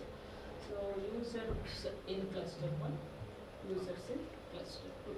We consider 10 users. So you could observe that 2 clusters, 5, 8, 10 belongs to cluster 2. So remaining belongs to cluster 1. Then we select the writer specific features and then classifiers for user. So these are the features, feature IDs selected. Again by using MCSS technique, we have selected this writer dependent features. So just for samples, I have given the table. These are the sample number, means training sample numbers. Feature IDs selected for this user. Here you could have different for different samples. Again, we have used here also the same set of classifiers in order to select the writer specific classifier for each user. So here we have given a table for first 10 users. So with the Bayesian classifier, we are obtained all the classifiers we have obtained ER. In each trial, the classifier with minimum ER is selected. So we have conducted around 20 trials. So here I have given 3 trials for your understanding. So classifier selected 1 to 36, trial 1. So here in trial 1 for user 1, classifier 5 has been selected. In trial 2, again 5 has been selected. In trial 3, you could observe 2 and 6 both are selected. So in some cases we may notice this result. So because of we have got the same ER with both the classifier. Similarly, user classifier selected at trial 1, trial 2, trial 3. After selecting the classifier, so we rank the classifier. So for example, user 1, so highest number of, maximum number of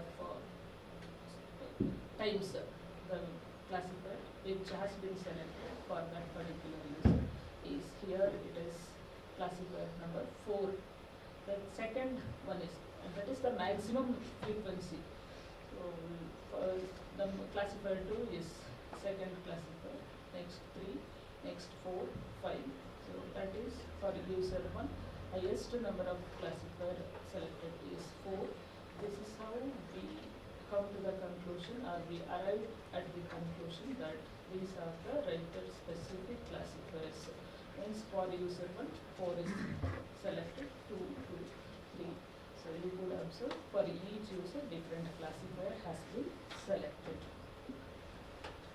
Writer specific classifier for all the users within the clusters. Users within the clusters, as we have seen in the previous table, these are the user IDs within the cluster. These are the writer specific classifiers which are selected for each user within the cluster. Next, how we decide this cluster classifier, that is the maximum number of times the classifier which has been selected for maximum number of writers will be selected as cluster dependent classifier. So that classifier is set as cluster dependent classifier for all the users within that particular cluster. Here, for example, this I will explain. In cluster 2, this writer specific feature number 3 has been selected for 2 users. This will be selected as writer dependent cluster dependent classifier. This cluster means for all the users within this cluster. So we set 3 as cluster dependent classifiers. So in this case, that is in this model, we try to exploit the writer dependency at cluster level. So again, we try to establish the authentication or the authenticity of the signature by establishing this cluster label with which the test signature belongs to be identified. First we will accept the test signature, we will check which belongs to which cluster, then we will retrieve that corresponding classifier and the corresponding writer dependent features from the knowledge base. Then we will verify whether it is genuine or forgery. If you have any questions regarding this 3 concepts or 3 models, you can, and also you can get this complete information about these models.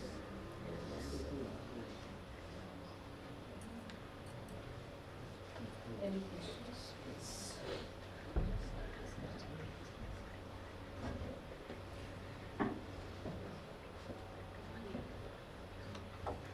Excuse me, ma'am. Excuse me, ma'am. Yes, please. Ma'am, have you not tried deep learning architectures? Pardon? Have you not tried deep learning Yes, architectures? yes, we are working on that.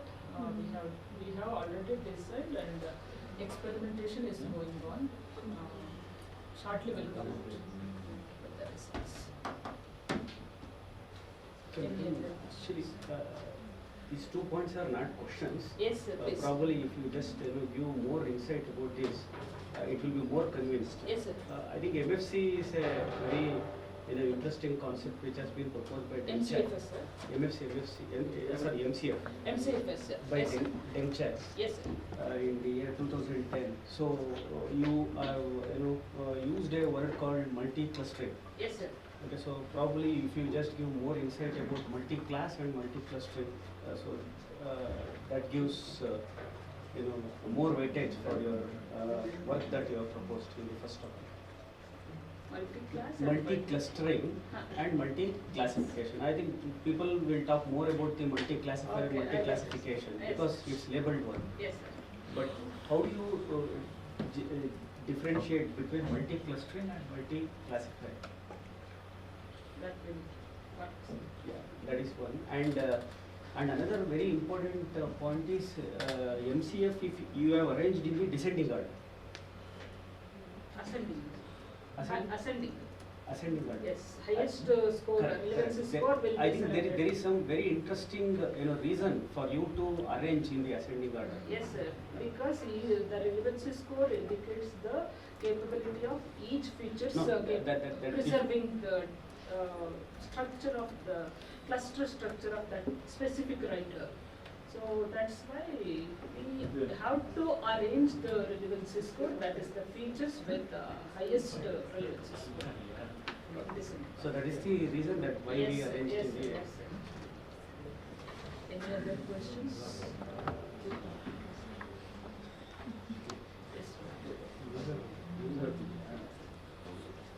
This is again a point for the, yes, please, ma'am. Yes, like, what is your opinion on language being the criteria for the signature? Of course, we go with the images. yeah. So if you throw something on that for the, Is it different for a yeah, Kannada? any like because you are working on Only features. English, yes. So features that we extract for Kannada signature or Bengali signature or Malayalam or English or Chinese for that matter. Yes, we have restricted our focusing, but too on exploiting the writer dependency at different levels too with the English signatures. Yes. No, can anyone go with experimenting like because all the Chinese it will be more of strokes. We'll take it later. Several answers. Any other questions? Amitavarna. Excellent. Well, thank you for your No, patience. thank you. Unless they are okay, you cannot thank them. Put up down, David. Don't make a good presentation. I want you to demonstrate. Ask people to stand up and see that. Don't go to slides and all. Stupid. The name.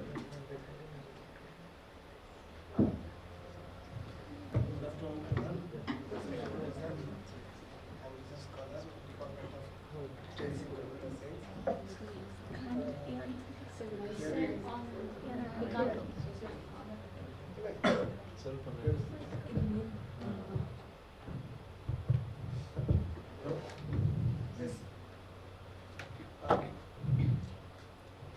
We deployed we designed a face attendance system. Here we have Facebook goes. Loading. loading. One.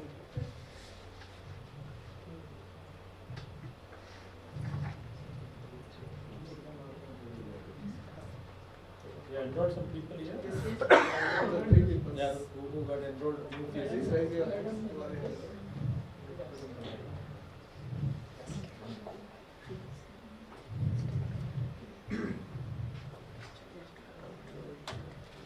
Audio.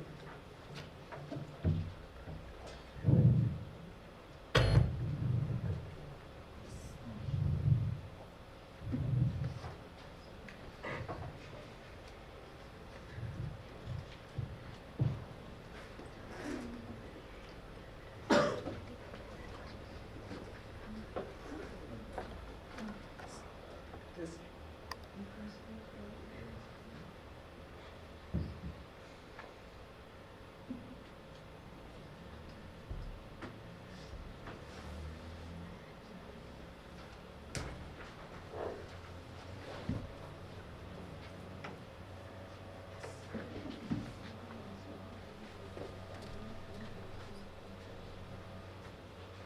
Here, this is the face attendance system we designed, and here that bounding box they will showing the face, detect that face, and going to recognize, and they will show the name of the person in the bounding box top. Here they will give me the name that myself Shiva Prasad. I would like to call Padma ma'am and who are the three people are. Please come and show your face. Very good. No.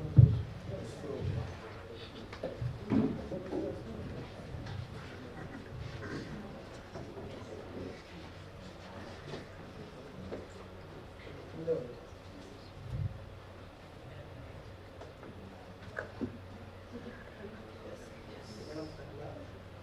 Yes.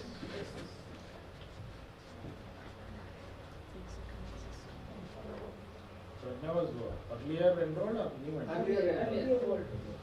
In a department. Yes, Yes, sir. this is new. This is new one. Thank you, ma'am.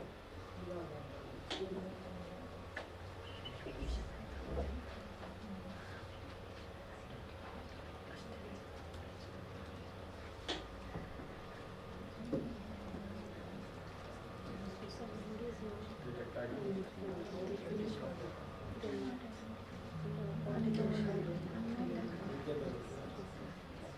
Okay. ಬರುತ್ತೆ ನನಗೆ system block ಆಯ್ತು ಆಯ್ತಾ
There we go.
Please come.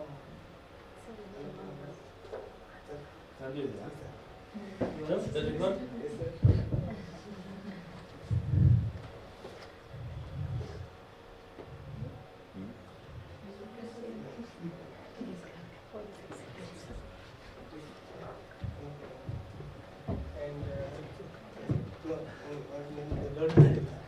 And please, Meena ma'am and Nandini ma'am.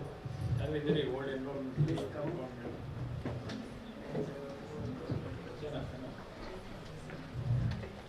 Hardware structure in plan. ಹಾಕೊಂಡಿದ್ದೀರಿ sir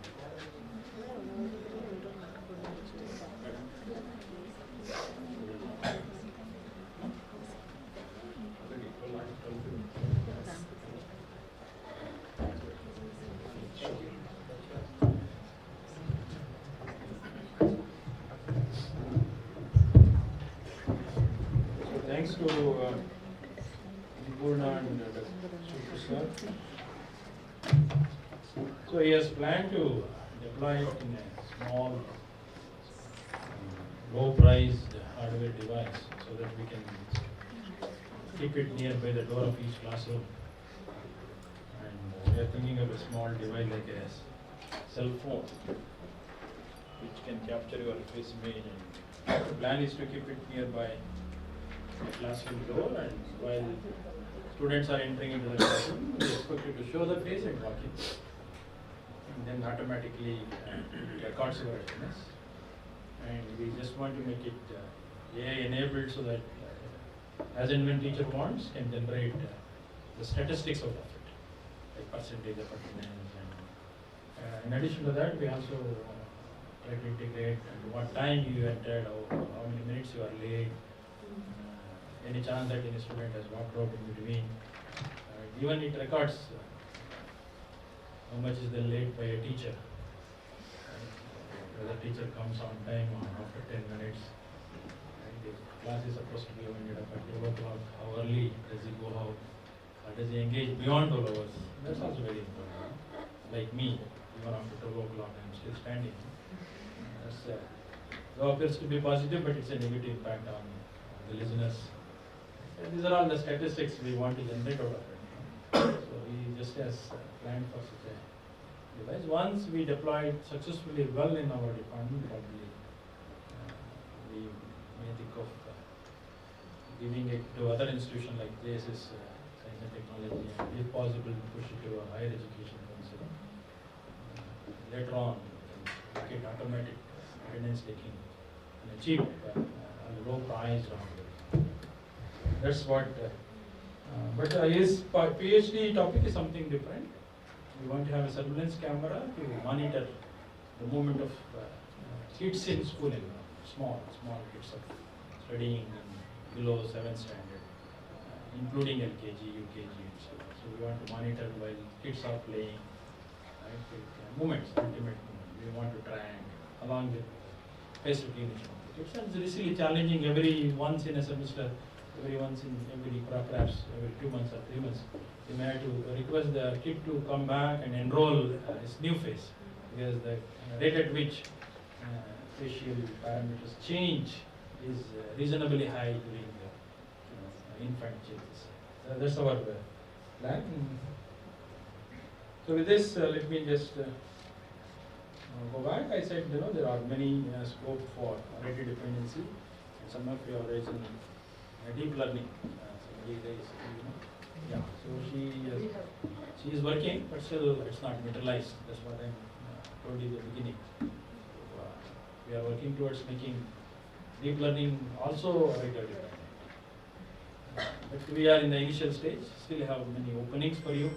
If you have tremendous affection, love towards mathematics, probably you can even think of your own unique deep learning architecture for rated dependency. But she is working on multiple architectures, multiple ways of training and combine. So can you think of integrating all this convolutional mathematics for rated dependency filtering? And that we have not even thought of. But that's an open question for you.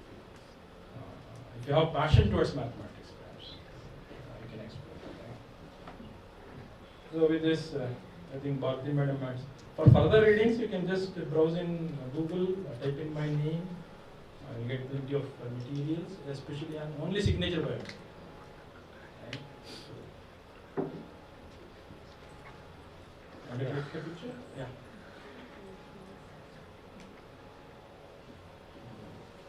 These are into further readings in DL deep learning models. So you can also find some of the co-authored paper from IIIT, CCT of Tirupati. Chandrasekhar, who happened to be the authors of this, worked in my lab for his PhD as a visiting fellow.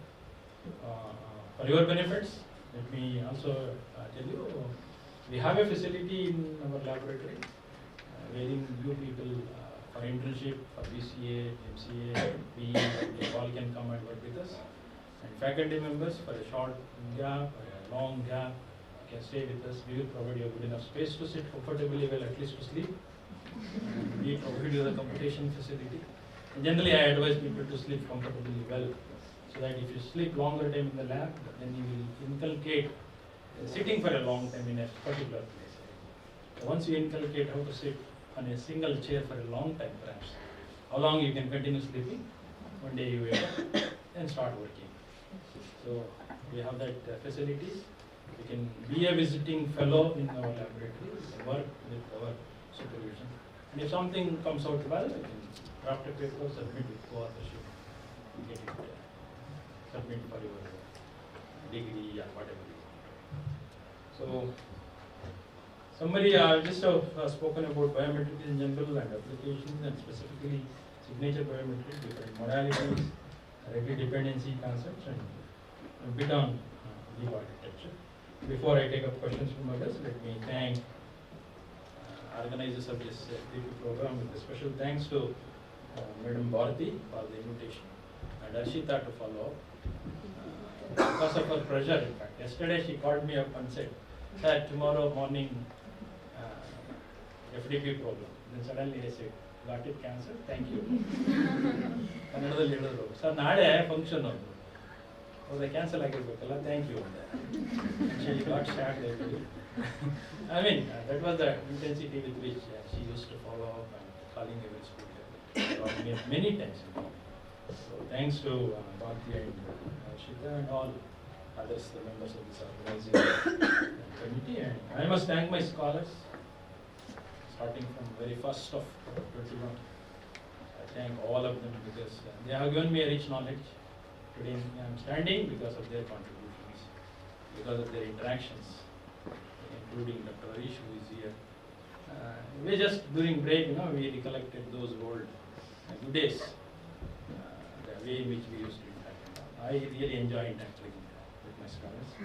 And thanks to them, and thank you all for your patience. Now, Bharti had a question. Sir, I wanted you to throw a light on signatures because you have worked so intensively on writer independent and writer dependent both. So does these languages play any role? Especially these models are concerned, these are language independent models. We are not taking care of any properties of English or Kannada or Telugu. The models which we have designed are independent of languages. You can straight away take up these models and collect Chinese signatures, collect Telugu signatures, collect Tamil signatures, or combining of all. These models are so capable of extracting writer dependency. Suppose you put your signature in Kannada, I put my signature in English, so linear segments are totally different. No? Then the systems would extract the properties which are specialized for you and properties which are very specific. These models are language independent, not language dependent. Language dependent model means you have to inculcate some properties of Kannada features when extracting features. Some properties of English language script as property. Then they become language dependent models. These are completely language independent models. So if you have about 100 individuals, out of 100, 10 could put their signatures in Kannada, 10 can put their signatures in Telugu, some of them can put in English and so on. But this model works well for extracting user-dependent models. And cluster-based perhaps. Clusters all Kannada looking similar signature together into one cluster. That's what she explained. No? And that groups all signatures in English to be one cluster and so on. And based on the cluster, they select a cluster-dependent classifier. Anything?